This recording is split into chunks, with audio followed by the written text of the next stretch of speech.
जुगो जुग अटल। धन धन साहब श्री गुरु ग्रंथ साहब जी दी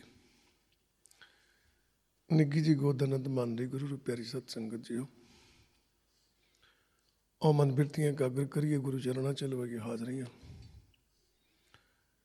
हाजरियां लवाउंदे मन बिरतियां कागर करदे गज के बोलना जी।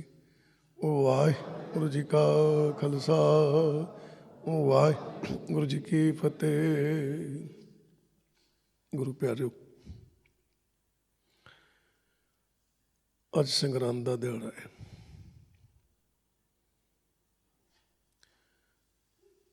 अज माघ का महीना चढ़िया।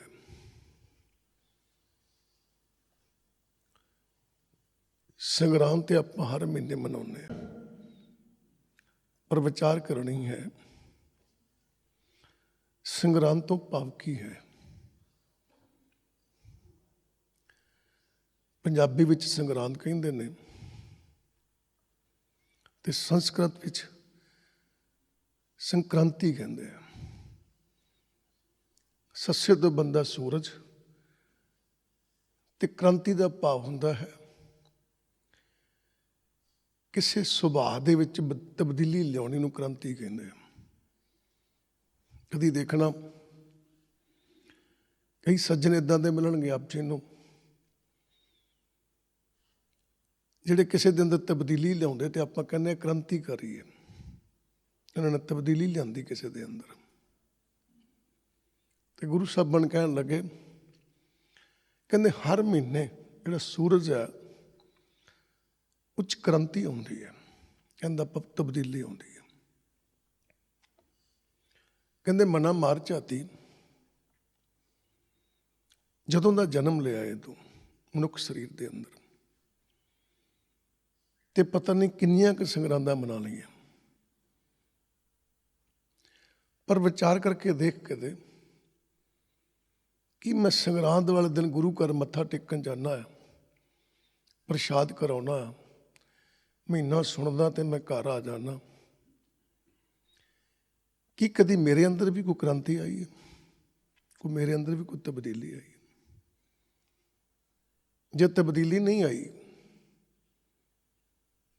तो फिर एक भुलेखे दे अंदर ही मैं संगरांद मनाउंदा रहा, गुरु घर जांदा रहा, मत्थे टेकदा रहा। एक ऐसा विखावा मैं करदा रहा कि लोगों ने वेखिया भी ये बड़ा धार्मिक बंदा है। लोगों के अंदर मेरा प्रभाव पै गया कि मैं धार्मिक हाँ, पर मेरी मन बिरती जिहड़ी है, मेरी सोच जिहड़ी है, मेरा सुभाव जिहड़ा है वो अज भी उत्थे दा उत्थे ही खड़ा है। तो मैं कोई संगरांद नहीं मनाई। विचार करियो जरा,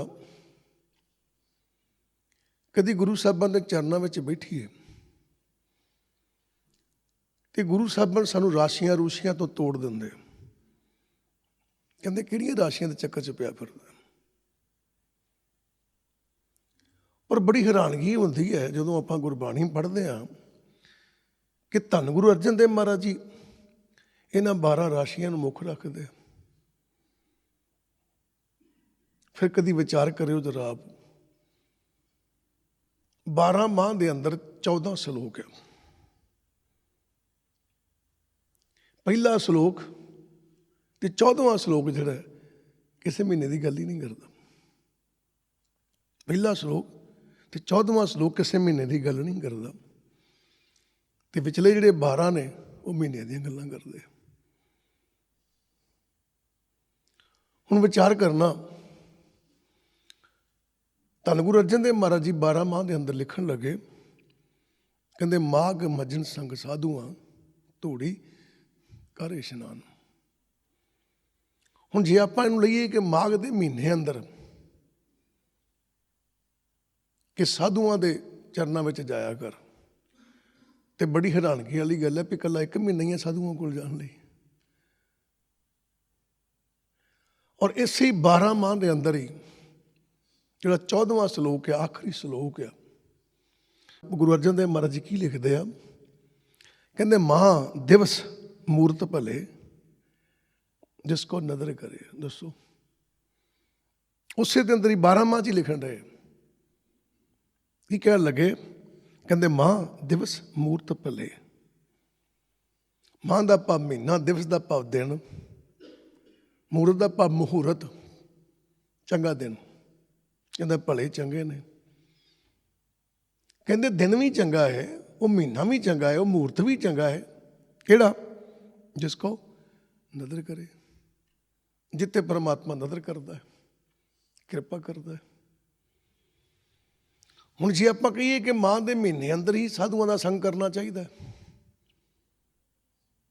ते धन गुरु नानक पातशाह लिखदे, कहंदे नानक सोई दिन सुहावड़ा, जित प्रभ आवे चित। कहंदे वही दिन सोहना है जिस दिन च तैनूं परमात्मा चेते आ जाए, तेरे अंदर उसदी याद बन जाए। बड़ी हैरानगी वाली गल है कि पातशाह आप जी खुद ही तो कह रहे हो, नानक सोई दिन सुहावड़ा, जित प्रभ आवे चित, जित दिन विसरे पार ब्रह्म। हुण ये तो नहीं भी मां दे महीने बाद दिन ही खत्म हो जाते, सोचण वाली गल है ना। और यह भी नहीं कि मां दे महीने तो पहला भी दिन नहीं सी, अगे रातां ही सी कलियां। कि इत्थे लिखण है, नानक सोई दिन सुहावड़ा, जित प्रभ आवे चित, जित दिन विसरे पार ब्रह्म। कहंदा जिस दिन दे अंदर तैनूं परमात्मा भुल जाए, फिट भलेरी रुत। कहंदा रुत कोई भी होवे, रुत तो चंगी हुंदी है। कहंदा फिट भलेरी रुत, कहंदा रुत भावें चंगी हुंदी है, पर जिस रुत दे अंदर, जिस दिन दे अंदर तैनूं परमात्मा भुल जाए, कहंदे उस समय नूं लानत है। दसो की करिए? विचार नहीं की, लोड़ नहीं पई। कारण क्योंकि असीं संसारी पदार्थां दे नाल इन्ना क जुड़ चुके हैं, इन्ना क जुड़ चुके हैं कि असीं गुरु घर बैठे जरूर हुंदे हैं, पर साडे अंदरों पदार्थां दी पकड़ इन्नी ज़्यादा आ कि वो छुटदी नहीं, जिहड़ी असीं गुरु दे बोलां नूं पकड़ लईए। किते इन्नी क पकड़ हुंदी है। वो पदार्थां दी पकड़ जिहड़ी है सानूं गुरु दे बोलां नूं पकड़न नहीं दिंदी। ਉਹਦੇ ਕਰਕੇ ਸਾਡੀ ਜ਼ਿੰਦਗੀ ਜਿਹੜੀ ਹੈ ਨਾ ਉਹ ਇਸੇ ਢੰਗ ਨਾਲ ਹੀ ਬਤੀਤ ਹੋਈ ਜਾਣ ਡਈ। ਸੰਗਰਾਂਦ ਆ ਗਈ ਹੈ, ਚਲੋ ਮੱਥਾ ਟੇਕਣ ਚੱਲੀਏ। ਕਈ ਸੱਜਣ ਇੱਦਾਂ ਦੇ ਨੇ, ਸ਼ਰਾਬ ਪੀਣੀ ਹੈ, ਸਾਰਾ ਮਹੀਨਾ ਸ਼ਰਾਬ ਪੀਣੀ, ਇੱਕ ਸੰਗਰਾਂਦ ਵਾਲੇ ਦਿਨ ਨਹੀਂ ਪੀਣੀ। ਕਹਿੰਦਾ ਸੰਗਰਾਂਦ ਵਾਲੇ ਦਿਨ ਨਹੀਂ ਮੈਂ ਪੀਂਦਾ, ਮੈਂ ਮੱਥਾ ਟੇਕਣ ਜਾਣਾ ਹੁੰਦਾ ਗੁਰੂ। ਤੇ ਕਹਿੰਦਾ ਭਾਵ ਕਿ ਵਿਖਾਉਣਾ ਚਾਹੁੰਦਾ ਹੈ ਕਿ ਮੈਂ ਗੁਰੂ ਘਰ ਦਾ ਪ੍ਰੇਮੀ ਹਾਂ, ਭਾਵੇਂ ਮੈਂ ਇੱਕ ਦਿਨ ਹੀ ਜਾਣਾ, ਮੈਂ ਜਾਣਾ ਤੇ ਗੁਰੂ ਪਿਆਰਿਓ ਜ਼ਿੰਦਗੀ ਦੇ ਅੰਦਰ ਵਿਚਾਰ ਕਰਿਓ ਕਿ ਜੀਵਨ ਕਿੱਥੇ ਸਾਡਾ ਖੜਾ ਹੈ। ਗੁਰੂ ਜੀ ਕਹਿਣ ਲੱਗੇ ਮਾਘ ਮਜਣ ਸੰਗ ਸਾਧੂਆਂ, ਮਾਘ ਅੱਖਰ ਜਿਹੜਾ ਵਰਤਿਆ ਉਹਨਾਂ ਨੇ, ਬੇਸ਼ੱਕ ਸਾਨੂੰ ਲੱਗਦਾ ਕਿ ਮਹੀਨੇ ਲਈ ਵਰਤਿਆ ਉਹਨਾਂ ਨੇ, ਨਹੀਂ। ਹੁਣ ਵਿਚਾਰ ਕਰਨਾ, ਮਾਘ ਲਫ਼ਜ਼ ਉਹਨਾਂ ਤਾਂ ਵਰਤਿਆ ਵੀ ਜਿੱਦਾਂ ਮਾਘ ਦਾ ਮਹੀਨਾ ਜਿਹੜਾ ਨਾ, ਇਹਦੇ 'ਚ ਰੁੱਤ ਬੜੀ ਮਿੱਠੀ ਜਿਹੀ ਹੁੰਦੀ। ਮਾਘ ਦੇ ਮਹੀਨੇ ਅੰਦਰ ਰੁੱਤ ਬੜੀ ਮਿੱਠੀ ਜਿਹੀ ਹੁੰਦੀ ਹੈ, ਸੁਹਾਵਣੀ ਜੀ ਰੁੱਤ ਹੁੰਦੀ ਹੈ। ਔਰ ਪੱਤਝੜ ਦੀ ਮੌਸਮ ਖਤਮ ਹੋ ਜਾਂਦਾ ਅਤੇ ਰੁੱਖਾਂ ਨੂੰ ਪੱਤੇ ਉੱਗਣ ਲੱਗ ਪੈਂਦੇ ਆ ਇਸ ਮਹੀਨੇ ਦੇ ਅੰਦਰ। ਇਸ ਮਹੀਨੇ ਅੰਦਰ ਹੀ ਬਸੰਤ ਆਉਣੀ ਹੈ। ਅਤੇ ਗੁਰੂ ਸਾਹਿਬਾਂ ਨੂੰ ਸਮਝਾਉਣ ਲੱਗੇ, ਕਹਿੰਦੇ ਪੁਰਾਣੀ ਵਿਚਾਰ ਕਰਕੇ ਦੇਖ। ਕਹਿੰਦੇ ਕੀ ਵਿਚਾਰਾਂ? ਕਹਿੰਦੇ ਜਿਵੇਂ ਮਾਘ ਦਾ ਮਹੀਨਾ ਆਇਆ ਅਤੇ ਜਿਹੜੇ ਰੁੱਖ ਸੁੱਕੇ ਹਨ ਉਹਨਾਂ ਨੂੰ ਪੱਤੇ ਉੱਗਣੇ ਹੋਣ। ਔਰ ਅੱਜ ਦੇ ਦਿਨ ਹੀ ਮਾਘ ਦੇ ਮਹੀਨੇ ਦੇ ਪਹਿਲੇ ਦਿਨ ਹੀ ਦਰਬਾਰ ਸਾਹਿਬ ਸ੍ਰੀ ਹਰਿਮੰਦਰ ਸਾਹਿਬ ਵਿਖੇ ਬਸੰਤ ਦੀ ਵਾਰ ਪੜ੍ਹਨੀ ਸ਼ੁਰੂ ਕਰਦੇ ਆ। ਅੱਜ ਦੇ ਦਿਨ ਕਿਉਂ ਪੜ੍ਹਨੇ ਸ਼ੁਰੂ ਕਰਦੇ? ਅੱਜ ਦੇ ਦਿਨ ਹੋਲੇ ਮਹੱਲੇ ਤੱਕ ਚੱਲਦੀ ਬਸੰਤ ਦੀ ਵਾਰ। ਅੱਜ ਦੇ ਦਿਨ ਹੀ ਕਿਉਂ ਸ਼ੁਰੂ ਕਰਦੇ ਆ? ਉਹ ਅੱਜ ਦੇ ਦਿਨ ਤਾਂ ਸ਼ੁਰੂ ਕਰਦੇ ਆ, ਇਸ਼ਾਰਾ ਕਰਦੇ ਆ, ਕਹਿੰਦੇ ਅੱਜ ਉਹ ਰੁੱਤ ਸ਼ੁਰੂ ਹੋ ਗਈ ਹੈ ਜਿਹਦੇ ਵਿੱਚ ਜਿਨ੍ਹਾਂ ਰੁੱਖਾਂ ਦੇ ਪੱਤੇ ਸੁੱਕ ਗਏ ਸੀ, ਝੜ ਗਏ ਸੀ, ਉਹਨਾਂ ਨੂੰ ਨਵੇਂ ਪੱਤੇ ਆਉਣੇ ਆ। ਤਾਂ ਉਹਨਾਂ ਨੇ ਬਸੰਤ ਰਾਗ ਸ਼ੁਰੂ ਕੀਤਾ ਅਤੇ ਗੁਰੂ ਸਾਹਿਬਾਂ ਨੂੰ ਸਮਝਾਉਣ ਲੱਗੇ। ਆਪ ਜੀ ਪੜ੍ਹਿਓ ਬਾਣੀ ਦੇ ਅੰਦਰੋਂ, ਕਹਿੰਦੇ ਮੰਨਾ ਵੀ ਜਿਹੜਾ ਮਾਘ ਦਾ ਮਹੀਨਾ ਨਾ, ਇਹਦਾ ਮਤਲਬ ਜਿਹੜਾ ਜੀਵਨ ਆ, ਮਨੁੱਖੀ ਜੀਵਨ ਜਿਹੜਾ ਨਾ, ਇਹ ਮਾਘ ਦੇ ਮਹੀਨੇ ਵਰਗਾ ਆ। ਕਹਿੰਦੇ ਜਿਵੇਂ ਮਾਘ ਦੇ ਮਹੀਨੇ ਵਿੱਚ ਮਿੱਠੀ ਜਿਹੀ ਰੁੱਤ ਆ, ਕਹਿੰਦੇ ਮਨੁੱਖੀ ਜੀਵਨ ਅੰਦਰ ਵੀ ਮਿੱਠੀ ਜਿਹੀ ਰੁੱਤ ਆ। ਤੇ ਕਦੀ ਜ਼ਿੰਦਗੀ 'ਚ ਵਿਚਾਰ ਕਰਕੇ ਦੇਖ। ਕਹਿੰਦਾ ਜੀ ਕੀ? ਕਹਿੰਦੇ ਜਿਵੇਂ ਰੁੱਖਾਂ ਦੇ ਪੱਤੇ ਝੜ ਗਏ ਨੇ, ਹੁਣ ਆਉਣੇ ਨੇ, ਨਵੇਂ ਪੱਤੇ ਉਗਣੇ ਨੇ। ਕਹਿੰਦੇ ਮਨਾ ਕਦੀ ਵਿਚਾਰ ਕਰਕੇ ਦੇਖ, ਪਿਛਲੀਆਂ ਜਨਮਾਂ ਦੇ ਅੰਦਰ ਤੇਰੇ ਜਿਹੜੇ ਵਿਚਾਰ ਸੀ ਨਾ, ਸੁੱਕੇ ਹੋਏ ਸੀ ਸਾਰੇ। ਉਹਨਾਂ ਜਨਮਾਂ 'ਚ ਕੋਈ ਵਿਚਾਰ ਨਹੀਂ ਪੈਦਾ ਹੁੰਦੀ। ਕਹਿੰਦੇ ਹੁਣ ਮਨੁੱਖ ਜਨਮ 'ਚ ਆ ਗਏ ਆ। ਹੁਣ ਇਹ ਮਾਘ ਦਾ ਮਹੀਨਾ ਚੜ੍ਹਿਆ, ਜਿੱਦਾਂ ਤੂੰ ਮਾਂ ਦੇ ਪੇਟ ਅੰਦਰ ਪਹਿਲਾ ਸਾਹ ਲਿਆ ਨਾ, ਇਹ ਮਾਘ ਦੇ ਮਹੀਨੇ ਵਾਲਾ ਜੀਵਨ ਤੇਰਾ ਸ਼ੁਰੂ ਹੋ ਗਿਆ। ਕਹਿੰਦਾ ਜੀ ਕਿਵੇਂ? ਬਾਣੀ 'ਚੋਂ ਪੜ੍ਹਿਓ। ਗੁਰੂ ਸਾਹਿਬਾਨ ਲਿਖਣ ਲੱਗੇ, ਕਹਿਣ ਲੱਗੇ ਹਰ ਕਾ ਨਾਮ ਧਿਆਏ ਕੇ ਹੋ ਹਰਿਆ ਭਾਈ। ਕਹਿੰਦੇ ਦੇਖ, ਜਿਵੇਂ ਇਸ ਰੁੱਤ ਦੇ ਅੰਦਰ ਰੁੱਖਾਂ ਨੂੰ ਪੱਤੇ ਨਵੇਂ ਆਉਣੇ ਨੇ, ਰੁੱਖਾਂ ਦੇ ਅੰਦਰ ਹਰਿਆਵਲੀ ਆਉਣੀ ਹੈ। ਕਹਿੰਦੇ ਇੱਦਾਂ ਹੀ ਤੇਰੇ ਵਿਚਾਰ ਜਿਹੜੇ ਸੀ ਨਾ, ਉਹ ਪਿਛਲੇ ਜਨਮਾਂ ਦੇ ਵਿੱਚ ਸੁੱਕ ਗਏ ਸੀ। ਤੇ ਹੁਣ ਇੱਦਾਂ ਕਰ ਵੀ ਤੇਰੇ ਅੰਦਰ ਵੀ ਨਵੀਂ ਰੁੱਤ, ਤੇਰੇ ਅੰਦਰ ਵੀ ਨਵੇਂ ਪੱਤੇ, ਤੇਰੇ ਅੰਦਰ ਨਵੇਂ ਵਿਚਾਰ ਪੈਦਾ ਹੋਣ। ਤੇ ਇੱਦਾਂ ਕਰ, ਕਿਹਦੇ ਨਾਲ ਵਿਚਾਰ ਪੈਦਾ ਹੋਣੇ ਨੇ? ਜਿਹੜੀ ਮੌਸਮ ਹੁਣ ਬਣਿਆ ਨਾ, ਇੱਦਾਂ ਦਾ ਤੇਰੇ ਅੰਦਰ ਵੀ ਮੌਸਮ ਬਣਨਾ ਹੈ। ਤੂੰ ਗੁਰੂ ਦੇ ਚਰਨਾਂ ਨਾਲ ਜੁੜ ਜਾ। ਹਰ ਕਾ ਨਾਮ ਧਿਆਏ ਕਿ ਹੋ ਹਰਿਆ ਭਾਈ। ਕਹਿੰਦੇ ਵੀ ਪਰਮਾਤਮਾ ਦਾ ਨਾਮ ਧਿਆ ਕੇ ਨਾ ਤੇ ਹਰਿਆ ਹੋ ਜਾ। ਕਹਿੰਦਾ ਭਾਵ ਜਿਵੇਂ ਰੁੱਖਾਂ ਨੂੰ ਪੱਤੇ ਨਵੇਂ ਉਗਣੇ ਨੇ, ਉੱਦਾਂ ਤੇਰੇ ਅੰਦਰ ਨਵੇਂ ਵਿਚਾਰ ਪੈਦਾ ਹੋਣੇ ਚਾਹੀਦੇ ਆ। ਪਰ ਨਹੀਂ ਹੋਏ। ਦਾ ਕਾਰਨ ਕੀ ਹੈ? ਕਿ ਰੁੱਖ ਉਗਾਇਆ, ਪੱਤੇ ਝੜ ਗਏ ਆ, ਪਰ ਕੋਈ ਪਾਣੀ ਨਹੀਂ ਮਿਲਿਆ, ਸੁੱਕ ਗਿਆ ਵਿਚਾਰਾ। ਸਾਡਾ ਵੀ ਉਹੀ ਹਾਲ ਆ ਕਿ ਸਾਡੇ ਪਿਛਲੇ ਜਨਮਾਂ ਦੇ ਰਹਿ ਕੇ ਵਿਚਾਰ ਸੁੱਕੇ ਪਏ ਆ, ਔਰ ਇਸ ਜਨਮ ਦੇ ਅੰਦਰ ਸਾਨੂੰ ਗੁਰੂ ਦੇ ਨਾਲ ਨਾਤਾ ਨਹੀਂ ਜੁੜਿਆ, ਔਰ ਨਾਮ ਦਾ ਪਾਣੀ ਪਿਆ ਹੀ ਨਹੀਂ। ਇਸ ਕਰਕੇ ਸਾਡੇ ਵਿਚਾਰ ਹਰੇ ਹੋਏ ਨਹੀਂ, ਸੁੱਕੇ ਪਏ। ਗੁਰੂ ਸਾਹਿਬ ਸਮਝਾਉਂਦੇ ਪੈਂਦੇ ਹਰ ਕਾ ਨਾਮ ਧਿਆਏ ਕਿ ਹੋ ਹਰਿਆ ਭਾਈ। ਕਹਿੰਦੇ ਹੇ ਮੇਰੇ ਮਿੱਤਰ, ਇਹ ਪਰਮਾਤਮਾ ਦਾ ਨਾਮ ਧਿਆ ਕੇ ਨਾ ਜਿਹੜੇ ਤੇਰੇ ਵਿਚਾਰ ਸੁੱਕੇ ਆ ਨਾ, ਉਹਨਾਂ ਨੂੰ ਹਰਿਆ ਕਰ। ਪਰ ਹੁਣੇ ਇਸੇ ਮਹੀਨੇ ਅੰਦਰ ਹੀ ਹੈ, ਹੁਣੇ ਇਸੇ ਹੀ ਜਨਮ ਅੰਦਰ ਹੀ ਹੈ। ਮਹੀਨੇ ਦਾ ਭਾਵ ਜਨਮ ਹੈ। ਮਾਘ ਮਜਣ ਸੰਗ ਸਾਧੂਆਂ। ਹੁਣ ਗੁਰੂ ਜੀ ਕਹਿਣ ਲੱਗੇ, ਕਹਿੰਦੇ ਇਹ ਜਿਹੜਾ ਮਨੁੱਖੀ ਜੀਵਨ ਹੈ ਮਾਘ ਦੇ ਮਹੀਨੇ ਵਰਗਾ। ਅਗਰ ਫਿਰ ਵੀ ਸਾਡੇ ਮਨ ਵਿੱਚ ਰਹਿ ਜਾਵੇ ਕਿ ਮਾਘ ਦੇ ਮਹੀਨੇ ਵਰਗਾ ਕਿਉਂ ਕਹੀ ਜਾਂਦੇ ਹੋ? ਮਾਘ ਦਾ ਮਹੀਨਾ ਤੇ 30 ਦਿਨ ਦਾ। ਉਹ ਆਪ ਜੀ ਨੇ ਇੱਕ ਪੰਕਤੀ ਹੋਰ ਸੁਣਾਈ ਹੈ। ਗੁਰੂ ਜੀ ਉਹਦੇ 'ਚ ਲਿਖਦੇ ਆ 929 ਅੰਗ ਦੇ ਉੱਤੇ, ਧੰਨ ਗੁਰੂ ਅਰਜਨ ਦੇਵ ਮਹਾਰਾਜ ਜੀ ਲਿਖਦੇ ਆ। ਕਹਿੰਦੇ ਹਿਮ ਕਰ ਰੁੱਤ ਮਨ ਭਾਵਤੀ, ਮਘ ਫੱਗਣ ਗੁਣਵੰਤ ਜੀਓ। ਹਿਮ ਕਰ ਰੁੱਤ ਮਨ ਭਾਵਤੀ। ਹਿਮ ਉਹਦਾ ਕਿਹਨੂੰ ਕਹਿੰਦੇ? ਬਰਫ਼ ਨੂੰ। ਹਿਮ ਕਰ ਕੀ ਕਹਿੰਦੇ ਨੇ? ਜਦੋਂ ਬਰਫ਼ ਪੈਂਦੀ ਹੈ। ਨਹੀਂ, ਹਿਮ ਕਰ ਰੁੱਤ ਮਨ ਭਾਵਤੀ। ਕਹਿੰਦੇ ਜਦੋਂ ਬਰਫ਼ ਵਾਲੀ ਰੁੱਤ ਆਉਂਦੀ ਤਾਂ ਬੜੀ ਮਨ ਨੂੰ ਸੋਹਣੀ ਲੱਗਦੀ ਹੈ। ਕਹਿੰਦੇ ਕਿਵੇਂ? ਕਹਿੰਦੇ ਉਹਦੇ ਅੰਦਰ ਮਾਘ ਫੱਗਣ ਗੁਣਵੰਤ ਜੀਓ। ਕਹਿੰਦੇ ਉਹਦੇ ਅੰਦਰ ਮਾਘ ਤੇ ਫੱਗਣ ਦੇ ਮਹੀਨੇ ਦੇ ਗੁਣ ਹੁੰਦੇ ਆ। ਕਿਵੇਂ? ਮਾਘ ਤੇ ਫੱਗਣ ਦੇ ਮਹੀਨੇ ਅੰਦਰ ਬਹੁਤ ਠੰਡ ਪੈਂਦੀ ਹੈ ਅਤੇ ਬਹੁਤ ਮਿੱਠਾ ਜਿਹਾ ਮੌਸਮ ਹੁੰਦਾ ਹੈ। ਕਹਿੰਦੇ ਇੱਦਾਂ ਹੀ ਇਹ ਬਰਫ਼ ਵਾਲਾ ਜਿਹੜਾ ਸਮਾਂ ਨਾ, ਜਦੋਂ ਬਰਫ਼ ਡਿੱਗਦੀ ਹੈ, ਕਹਿੰਦੇ ਬੜਾ ਚੰਗਾ ਲੱਗਦਾ ਹੈ। ਫਿਰ ਗੁਰੂ ਸਾਹਿਬ ਨੇ ਕਹਿੰਦਾ ਕੀ ਕਹਿੰਦੇ? ਕਹਿੰਦੇ ਸਖੀ ਸਹੇਲੀ ਗਾਓ ਮੰਗਲੋ ਗ੍ਰਹਿ ਆਏ ਹਰਕੰਤ ਜੀਓ। ਕਹਿੰਦੇ ਇੱਦਾਂ ਕਰ ਵੀ ਜਿਵੇਂ ਮਾਘ ਦੇ ਮਹੀਨੇ ਦੇ ਵਿੱਚ ਬਰਫ਼ ਬੜੀ ਪੈਂਦੀ ਹੈ ਅਤੇ ਮੌਸਮ ਬੜਾ ਚੰਗਾ ਲੱਗਦਾ। ਕਹਿੰਦੇ ਇੱਦਾਂ ਕਰ, ਇਸੇ ਜੀਵਨ ਦੇ ਅੰਦਰ ਹੀ ਮਾਘ ਦੇ ਫੱਗਣ ਦੇ ਮਹੀਨੇ ਵਾਂਗਣਾ ਮਨੁੱਖੀ ਜੀਵਨ ਦੇ ਅੰਦਰ ਹੀ ਉਹ ਜਿਹੜਾ ਠੰਡ ਦਾ ਬਰਫ਼ ਦਾ ਪ੍ਰਤੀਕ ਆ, ਕੌਣ? ਪਰਮਾਤਮਾ। ਕਹਿੰਦਾ ਤੇਰੇ ਮਨ ਵਿੱਚ ਆਉਂਦਾ ਅਤੇ ਜਿਵੇਂ ਠੰਡ ਪੈਂਦੀ ਹੈ ਨਾ ਅਤੇ ਮਨ ਨੂੰ ਸ਼ਾਂਤੀ ਮਿਲਦੀ ਹੈ। ਕਹਿੰਦੇ ਇਸੇ ਤਰ੍ਹਾਂ ਹੀ ਪਰਮਾਤਮਾ ਅੰਦਰ ਪ੍ਰਗਟ ਹੁੰਦਾ ਹੈ, ਉਹਦਾ ਪ੍ਰਕਾਸ਼ ਉਜਾਗਰ ਹੁੰਦਾ ਹੈ, ਮਨ 'ਚ ਸ਼ਾਂਤੀ ਪੈਦਾ ਹੁੰਦੀ ਹੈ।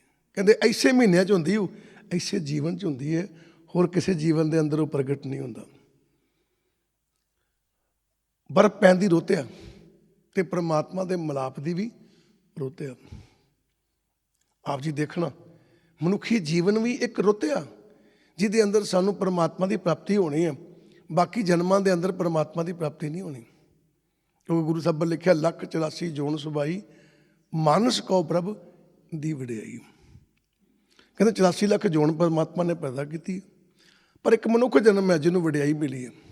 ਕਿਹੜੀ ਵਡਿਆਈ ਮਿਲੀ ਹੈ? ਇਸ ਪੌੜੀ ਤੇ ਜੋ ਨਰ ਚੁੱਕੇ ਸੋ ਆਏ ਜਾਏ ਦੁੱਖ ਪਾਇੰਦਾ। ਇਸ ਪੌੜੀ ਤੇ ਹੁਣ ਵਿਚਾਰ ਕਰਨਾ ਪੌੜੀ ਅੱਖਰ ਕਿਉਂ ਵਰਤਿਆ।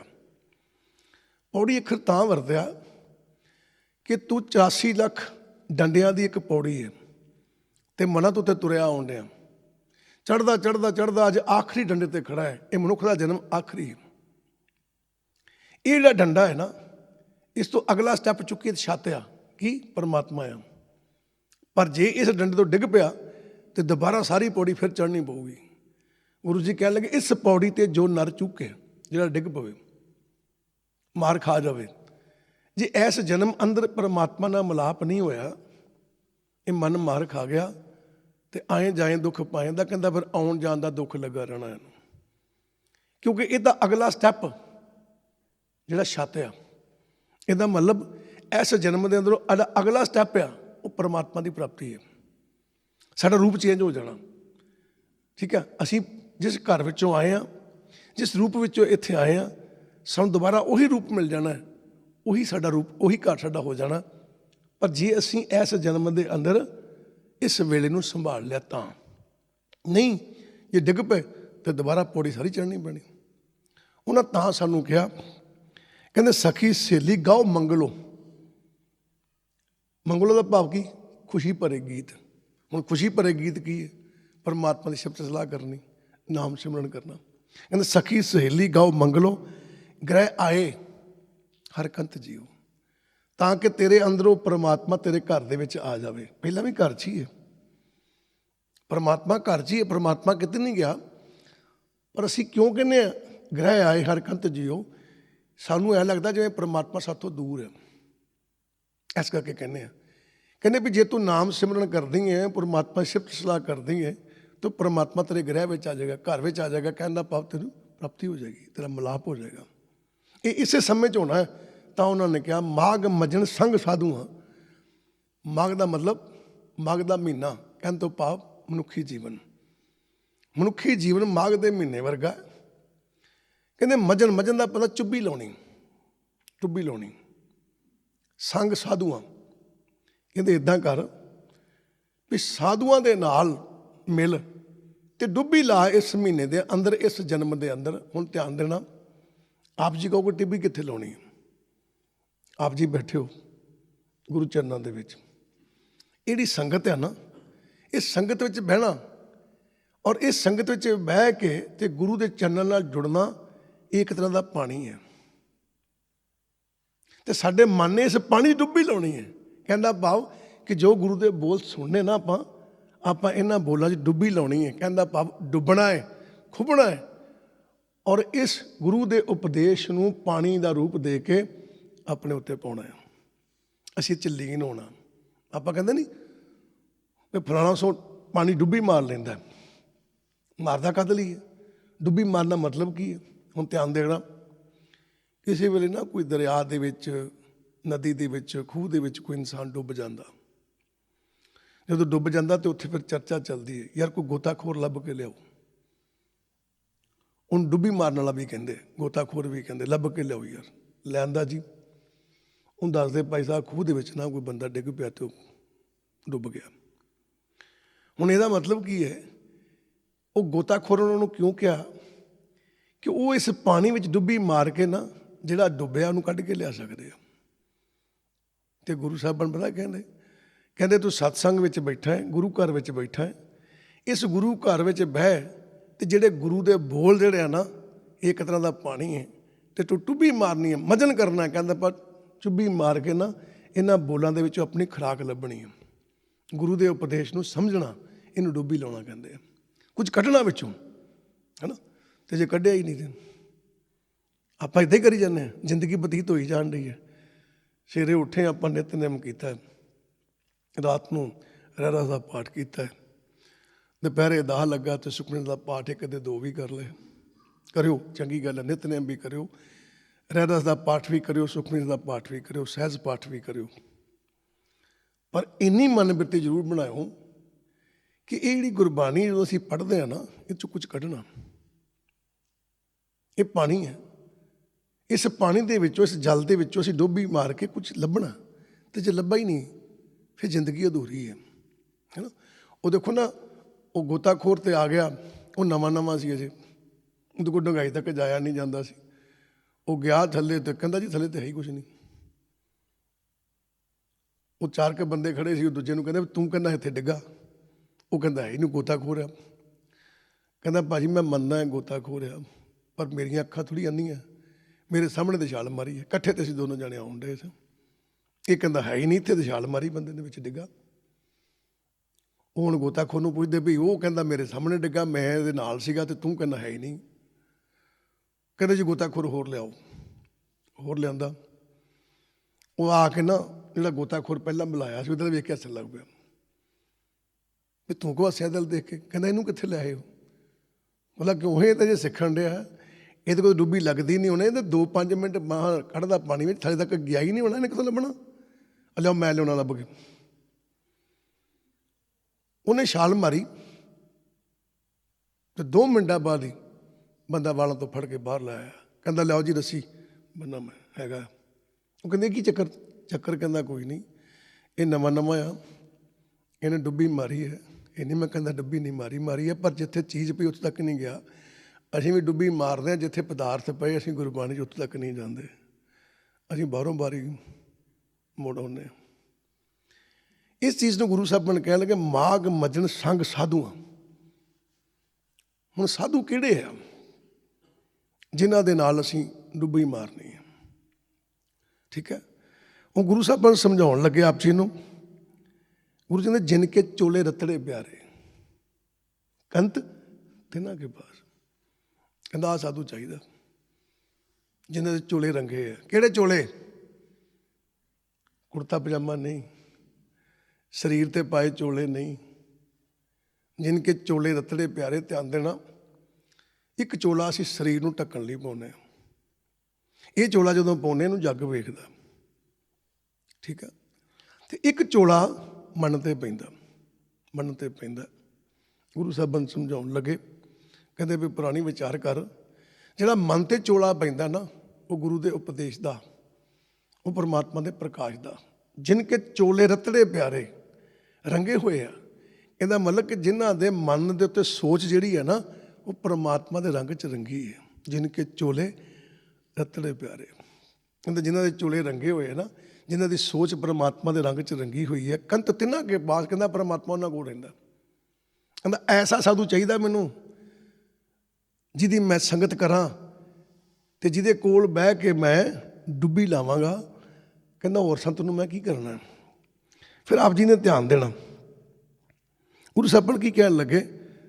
ਧੂੜੀ ਕਰ ਇਸ਼ਨਾਨ।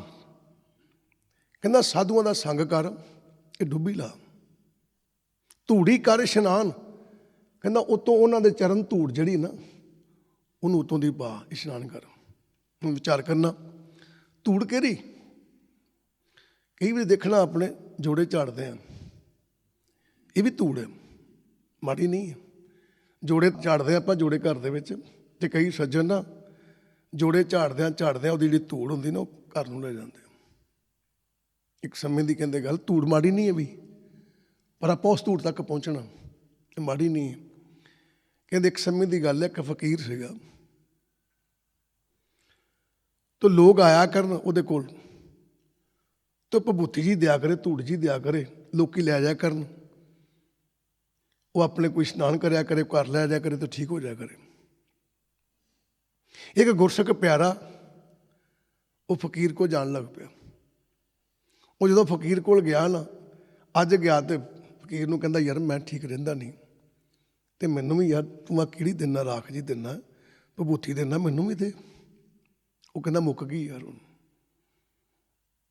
ਸੀਗੀ ਉਹਦੇ ਕੋਲ, ਦਿੱਤੀ ਨਹੀਂ ਉਹਨੇ, ਕਹਿੰਦਾ ਮੁੱਕ ਗਈ। ਉਹ ਦੂਜੇ ਦਿਨ ਫਿਰ ਚਲਾ ਗਿਆ, ਜਾ ਕੇ ਨਾ ਅੱਜ ਘੰਟਾ ਪਹਿਲਾਂ ਗਿਆ ਫਕੀਰ ਕੋਲ। ਜਦੋਂ ਪਹਿਲਾਂ ਗਿਆ ਜਾ ਕੇ ਬਹਿ ਗਿਆ, ਲੋਕੀ ਆਈ ਜਾਣ, ਉਹ ਪੁੜੀਆਂ ਬਣ ਦੇਈ ਜਾਵੇ, ਇਹਨੂੰ ਬੁਲਾਇਆ ਨਹੀਂ। ਜਦੋਂ ਇਹਦੀ ਵਾਰੀ ਆਈ, ਉਹ ਕਹਿੰਦਾ ਫਕੀਰਾ ਮੈਂ ਤਾਂ ਅਜੇ 1 ਘੰਟਾ ਪਹਿਲਾਂ ਆਇਆ, ਦੱਸ। ਕਹਿੰਦਾ ਉਹ ਦੇ ਮੈਨੂੰ ਵੀ ਕੋਈ ਪੁੜੀ। ਕਹਿੰਦਾ ਮੁੱਕ ਗਈ। ਨਹੀਂ, ਇਹ ਬੜਾ ਪਰੇਸ਼ਾਨ ਕਿ ਫਕੀਰਾ ਵੀ ਤੂੰ ਫਕੀਰ ਹੋ ਕੇ ਤੇਰੀ ਨਿਗਾਹ 'ਚ ਫਰਕ ਆ, ਤੂੰ ਵਿਤਕਰਾ ਕਰਦਾ, ਸਾਰਿਆਂ ਨੂੰ ਦੇ ਦੇਣਾ, ਜਦੋਂ ਮੇਰੀ ਵਾਰੀ ਆਉਂਦੀ ਕਹਿੰਦਾ ਮੁੱਕ ਗਈ। ਇਹ ਤੀਜੇ ਦਿਨ ਫਿਰ ਆ ਗਿਆ, ਹੋਰ ਘੰਟਾ ਪਹਿਲਾਂ। ਕਹਿੰਦਾ ਅੱਜ ਹੋਰ ਪਹਿਲਾਂ ਚਲੀਏ ਯਾਰ, ਮਿਲੂਗੀ। ਘੰਟਾ ਪਹਿਲਾਂ ਕੋਈ ਤਾਂ ਵੀ ਨਹੀਂ ਦਿੱਤੀ। ਅੱਜ ਸਾਰੇ ਚਲੇ ਗਏ, ਇਕੱਲਾ ਸਿੱਖ ਰਹਿ ਗਿਆ ਉੱਥੇ। ਜਦੋਂ ਰਹਿ ਗਿਆ ਨਾ ਤਾਂ ਫਕੀਰ ਕਹਿੰਦਾ ਹਾਂ ਬਈ ਤੂੰ ਗਿਆ ਨਹੀਂ? ਕਹਿੰਦਾ ਮੈਂ ਤਾਂ ਬਈ ਵਿਭੂਤੀ ਲੈ ਕੇ ਜਾਣੀ, ਦੇ ਮੈਨੂੰ। ਉਹ ਫਕੀਰ ਕਹਿੰਦਾ ਵੀ ਚੰਗਾ ਕੀਤਾ ਤੂੰ ਅੱਜ ਲੇਟ ਹੋ ਗਿਆ ਤੇ ਇਕੱਲਾ ਬੈਠਾ, ਮੈਂ ਤੇ ਇਹੀ ਡਿੱਗਦਾ ਤੂੰ ਇਕੱਲਾ ਹੋਵੇ ਤੇ ਮੈਂ ਤੈਨੂੰ ਦੇਵਾਂ। ਕਹਿੰਦਾ ਅੱਜ ਫਿਰ ਮੈਂ ਇਕੱਲਾ ਦੇ, 2 ਦਿਨ ਹੋ ਗਏ ਤੈਨੂੰ ਟਰਕਾਉਂਦੇ ਨੂੰ। ਉਦੋਂ ਮੈਨੂੰ ਕਹਿੰਦਾ ਇਕੱਲਾ ਹੋ ਗਿਆ ਲੈ ਲਈ, ਮੇਰੇ ਨਾਲ ਇੰਨਾ ਪਿਆਰ ਆ ਤੇਰਾ, ਤੂੰ ਮੈਨੂੰ ਇਕੱਲੇ ਨੂੰ ਵਿਭੂਤੀ ਦੇਣੀ ਚਾਹੁੰਦਾ? ਕਹਿੰਦਾ ਬਹਿ ਜਾ ਬਹਿ ਜਾ। ਬਹਿ ਗਿਆ। ਉਹਨੂੰ ਕਹਿੰਦਾ ਵੀ ਤੂੰ ਕਦੀ ਦਰਬਾਰ ਸਾਹਿਬ ਗਿਆ? ਸਿੱਖ ਨੂੰ ਕਹਿੰਦਾ। ਸਿੱਖ ਕਹਿੰਦਾ ਮੈਂ ਤੇ ਰੋਜ਼ ਦਰਬਾਰ ਸਾਹਿਬ ਜਾਂਦਾ। ਤੇ ਕਹਿੰਦਾ ਫਿਰ ਮੇਰੇ ਕੋਲ ਕੀ ਲੈਣ ਆਉਣਾ? ਫਕੀਰ ਕਹਿੰਦਾ ਕਿਉਂ?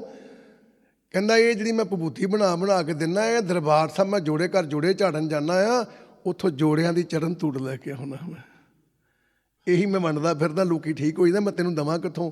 ਕਹਿੰਦਾ ਕਿਉਂ? ਕਹਿੰਦਾ ਤੇਰੇ ਹੀ ਜੋੜਿਆਂ ਦੇ ਚਰਨਾਂ ਦੀ ਧੂੜ ਹੈ। ਤਾਕਤ ਹੈਗੀ ਹੈ, ਐਡੀ ਕੋਈ ਗੱਲ ਨਹੀਂ ਵੀ ਤਾਕਤ ਨਹੀਂ ਹੈਗੀ, ਹੈਗੀ ਹੈ। ਪਰ ਅਗਲੀ ਗੱਲ,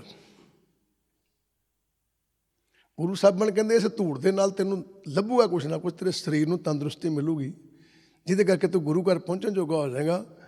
ਪਰ ਜੇ ਮਨ ਨੂੰ ਤੰਦਰੁਸਤੀ ਚਾਹੁੰਦਾ ਨਾ ਤੇ ਧਿਆਨ ਦੇ, ਇੱਥੇ ਧੂੜ ਹੋਰ ਚਾਹੀਦੀ ਹੈ। ਕਹਿੰਦਾ ਇੱਥੇ ਧੂੜ ਕਿਹੜੀ ਚਾਹੀਦੀ ਹੈ?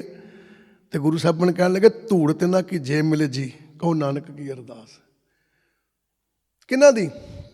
ਜਿਨਕੇ ਚੋਲੇ ਰਤਰੇ ਪਿਆਰੇ, ਕੰਤ ਤਿੰਨਾਂ ਕੇ ਪਾਸ।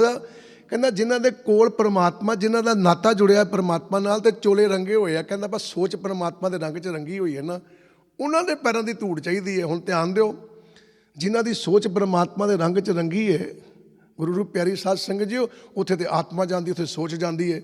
ਇਹਦਾ ਮਤਲਬ ਇੱਥੇ ਧੂੜ, ਉਹਨਾਂ ਦੇ ਵਿਚਾਰ ਆ ਗਏ, ਉਹਨਾਂ ਦੀ ਵਿਚਾਰ।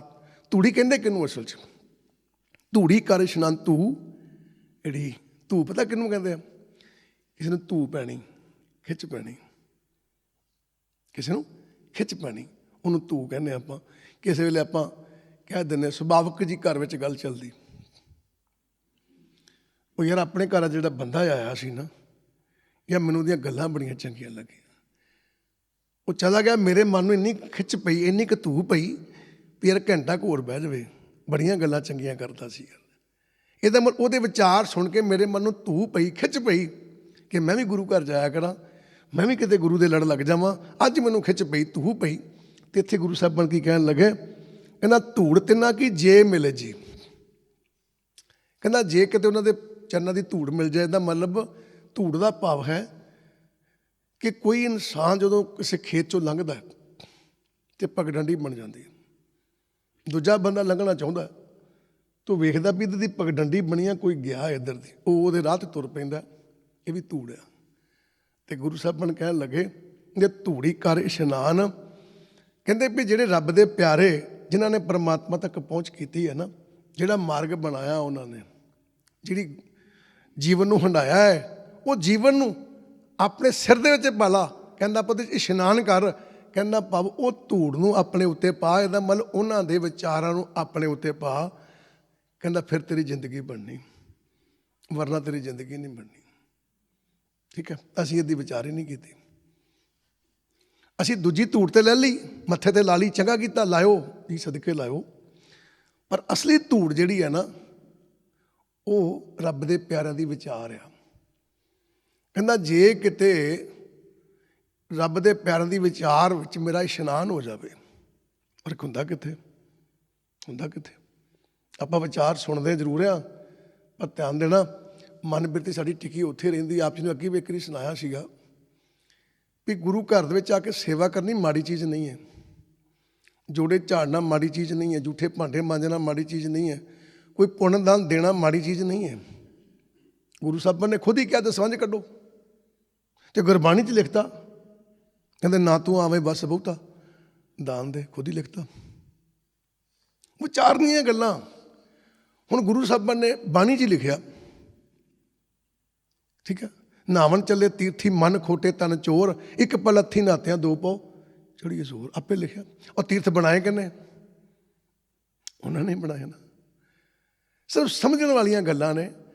ਵੀ ਤੀਰਥ ਬਣਾਏ ਵੀ ਗੁਰੂ ਸਾਹਿਬਾਂ ਨੇ, ਸਰੋਵਰ ਬਣਾਏ ਵੀ ਗੁਰੂ ਸਾਹਿਬਾਂ ਨੇ, ਔਰ ਸਰੋਵਰ ਬਣਾ ਕੇ ਗੁਰਬਾਣੀ ਲਿਖਿਆ ਵੀ ਉਹਨਾਂ ਨੇ। ਜਲ ਕੇ ਮੱਝਨ ਜੇਗਤ ਹੋਵੇ, ਨਿਤ ਨਿਤ ਮੈਂਡਕ ਨਾਵੇ, ਜੈਸੇ ਮੈਂਡਕ ਤੈਸੇ ਉਹ ਇਹਨਾਂ ਫਿਰ ਜੋ ਨਹੀਂ ਆਵੇ। ਤੇ ਕਦੀ ਸਵਾਲ ਕਰਿਆ ਕਰੋ ਭਲਾ ਬਹਿ ਕੇ ਵੀ ਪਾਤਸ਼ਾਹ ਆਪ ਹੀ ਲਿਖ ਦਿਓ ਕਿ ਪਾਣੀ ਵਿੱਚ ਨਹਾ ਕੇ ਜੇ ਮੁਕਤੀ ਹੁੰਦੀ ਟੱਡੂ ਦੀ ਹੋ ਜਾਣੀ ਸੀ, ਤੇ ਆਪ ਹੀ ਤੇ ਸਰੋਵਰ ਬਣਾਏ ਤੁਸੀਂ, ਫਿਰ ਇਹ ਕੀ ਕੀਤਾ? ਵਿਚਾਰ ਕਰਨੀ ਆ ਉੱਥੇ ਬਹਿ ਕੇ। ਤੇ ਕੀ ਵਿਚਾਰ ਦਿੰਦੇ ਆ ਉਹ? ਕਹਿੰਦੇ ਭਾਈ ਗੱਲ ਸੁਣ, ਸਮਝ ਗੱਲ ਨੂੰ। ਕਹਿੰਦੇ ਜੇ ਮੈਂ ਇਹ ਲਿਖਿਆ ਵੀ ਪਾਣੀ ਵਿੱਚ ਨਹਾਤਿਆਂ ਮੁਕਤੀ ਨਹੀਂ ਹੋਣੀ, ਕਹਿੰਦੇ ਹਾਂਜੀ। ਕਹਿੰਦੇ ਫਿਰ ਮੈਂ ਤੀਰਥ ਜਾਣ ਲਈ ਕਹਿਣ ਤੇ ਡਿਆ, ਉੱਥੇ ਬੈਠਾ ਹੀ ਤੀਰਥ ਨਹਾਵਣ ਜਾਓ, ਤੀਰਥ ਨਾਮ ਹੈ। ਕਹਿੰਦੇ ਵੀ ਤੇ ਮੈਂ ਹੀ ਲਿਖਿਆ ਨਾ। ਬਿਲਕੁਲ। ਕਹਿੰਦੇ ਤੀਰਥ ਤੇ ਨਹਾਉਣ ਜਾ, ਪਰ ਧਿਆਨ ਦੇ ਤੀਰਥ ਹੈ ਕੀ? ਕਹਿੰਦੇ ਤੀਰਥ ਤੇ ਨਾਮ ਹੈ। ਇਹਦਾ ਮਤਲਬ ਨਾਮ ਰੂਪੀ ਜਲ ਵਿੱਚ ਤੇਰੀ ਮਨ ਬਿਰਤੀ ਨੇ ਇਸ਼ਨਾਨ ਕਰਨਾ ਤੇ ਤਾਂ ਪਵਿੱਤਰ ਹੋਣਾ। ਠੀਕ ਹੈ। ਹੁਣ ਗੁਰੂ ਸਾਹਿਬਾਨ ਸਮਝਾਉਣ ਲੱਗੇ, ਕਹਿੰਦੇ ਵੀ ਇੱਦਾਂ ਮੈਂ ਤਾਂ ਇੱਕ ਸਭ ਕੁਝ ਕੀਤਾ ਕਿ ਤੈਨੂੰ ਹੌਲੀ ਹੌਲੀ ਸਮਝ ਲੱਗਦੀ ਜਾਊਗੀ। ਅੱਛਾ ਕਿਵੇਂ? ਕਹਿੰਦੇ ਜਿਵੇਂ ਬੱਚਾ ਜੰਮਿਆ ਤੇ ਮਾਂ ਨੇ ਕੱਪੜੇ ਪਾਏ, ਲਿਆਂਦੇ ਕੱਪੜੇ ਉਹਦੇ ਪਾਏ, ਉਹ ਕੱਪੜੇ ਪਾਉਂਦੀ ਰਹੀ। ਹੁਣ ਬੱਚੇ ਦੀ ਗਰੋਥ ਜਲਦੀ ਹੁੰਦੀ ਹੈ। ਉਹ 6 ਮਹੀਨਿਆਂ ਬਾਅਦ ਸਿਆਲ ਆ ਗਿਆ ਤੇ ਮਾਂ ਨੇ ਕੀ ਕੀਤਾ? ਉਹੀ ਕੱਪੜੇ ਪਾ ਦਿੱਤੇ। ਬੱਚਾ ਹੁਣ ਵੱਡਾ ਹੋ ਗਿਆ, ਉਹਨੇ ਉਹੀ ਕੱਪੜੇ ਪਾਤੇ, ਉੱਤੋਂ ਸਵੈਟਰ ਕੋਟੀ ਪਾਤਾ। ਉਹ ਸਵੈਟਰ ਕੋਟੀ ਵੀ ਉਹੀ ਸੀ ਜਿਹੜਾ ਜਿੱਦਣ ਜੰਮਿਆ ਉਦੋਂ ਲਿਆਂਦਾ ਸੀ। ਉਦੋਂ ਪਹਿਨਾ ਨਹੀਂ ਸੀ ਕਿਉਂਕਿ ਛੋਟਾ ਸੀ ਅਜੇ ਬੱਚਾ, ਤੇ ਗਰਮੀਆਂ ਦਿਨ ਸੀ, ਪਹਿਨਾ। ਸਿਆਲ ਆ ਗਿਆ, ਉਹੀ ਸਵੈਟਰ ਕੋਟੀ ਪਾਤਾ।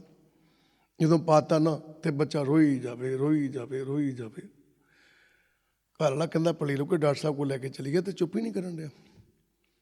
ਡਾਕਟਰ ਸਾਹਿਬ ਕੋਲ ਲੈ ਕੇ ਗਏ, ਡਾਕਟਰ ਸਾਹਿਬ ਬੱਚਾ ਸਵੇਰ ਦਾ ਰੋਈ ਜਾਂਦਾ, ਚੁੱਪ ਹੀ ਨਹੀਂ ਕਰਦਾ।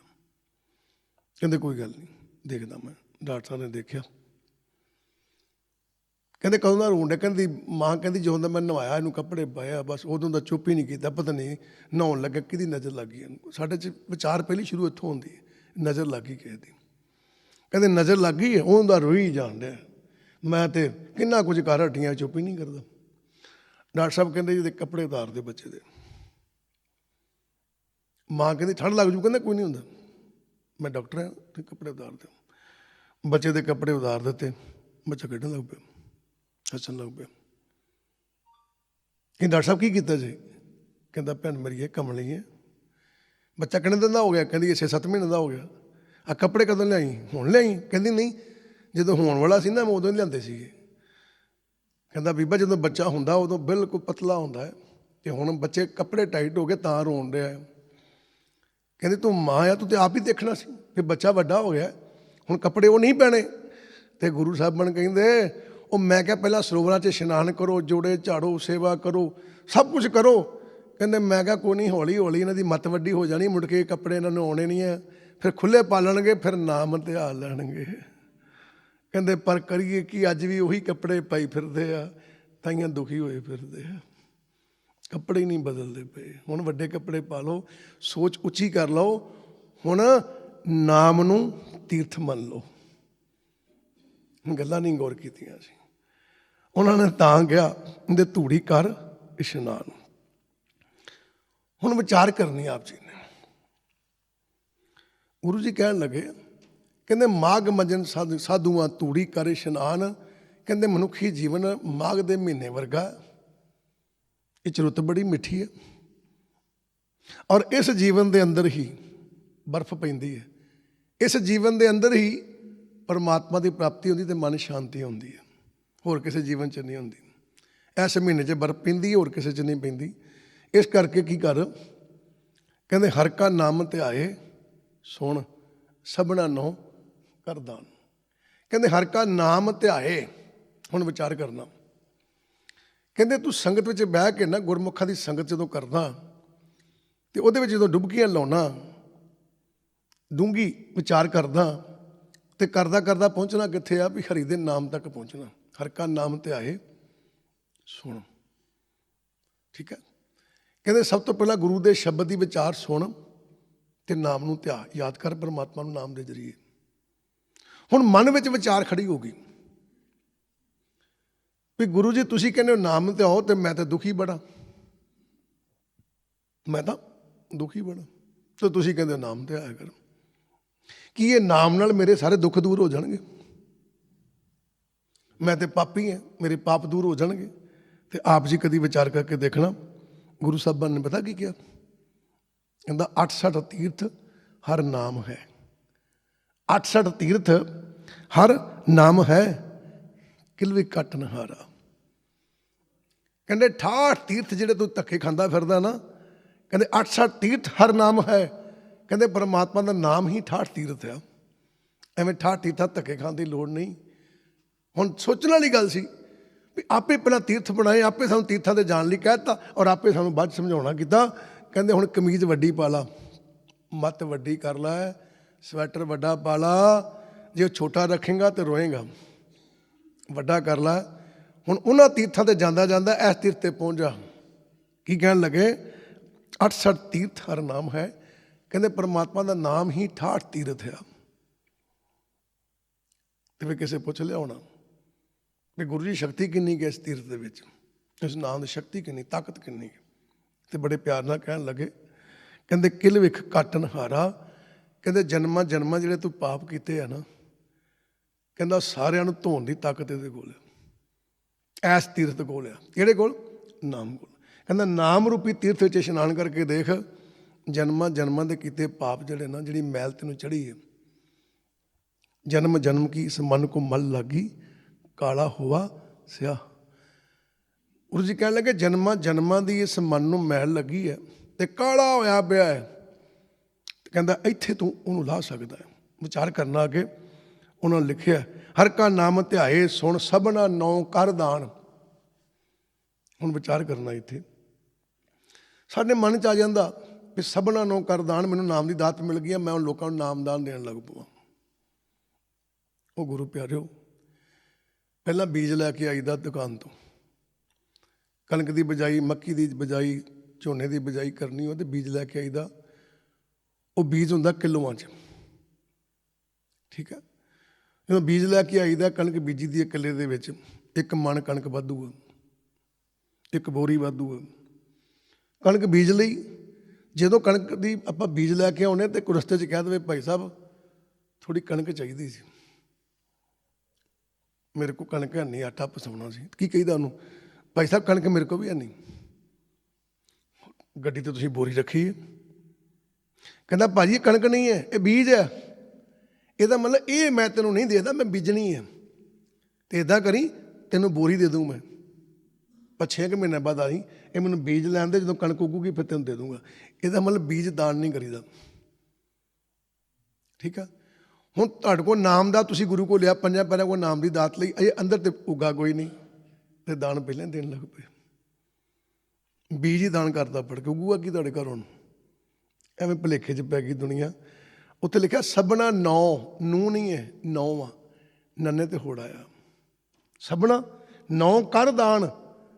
ਕਿਹਨੂੰ ਕਿਹਨੂੰ ਦਾਨ ਕਰਨਾ? ਧਿਆਨ ਦੇਣਾ, ਵਿਚਾਰ ਕਰਨਾ। ਦਾਨ ਦਾ ਮਤਲਬ ਕੀ ਹੁੰਦਾ? ਜਦੋਂ ਅਸੀਂ ਕਿਸੇ ਨੂੰ ਕੁਝ ਦਾਨ ਦਿੰਦੇ ਨਾ, ਤਾਂ ਆਪਣਾ ਅਧਿਕਾਰ ਖਤਮ ਹੋ ਜਾਂਦਾ। 150 ਰੁਪਈਆ ਆਪਾਂ ਗੁਰੂ ਨੂੰ ਦਾਨ ਦੇ ਦਈਏ, ਆਪਣਾ ਅਧਿਕਾਰ ਖਤਮ ਹੋ ਜਾਂਦਾ। ਹੁਣ ਗੁਰੂ ਦਾ ਅਧਿਕਾਰ ਪੈ ਜਾਂਦਾ। ਕੀ?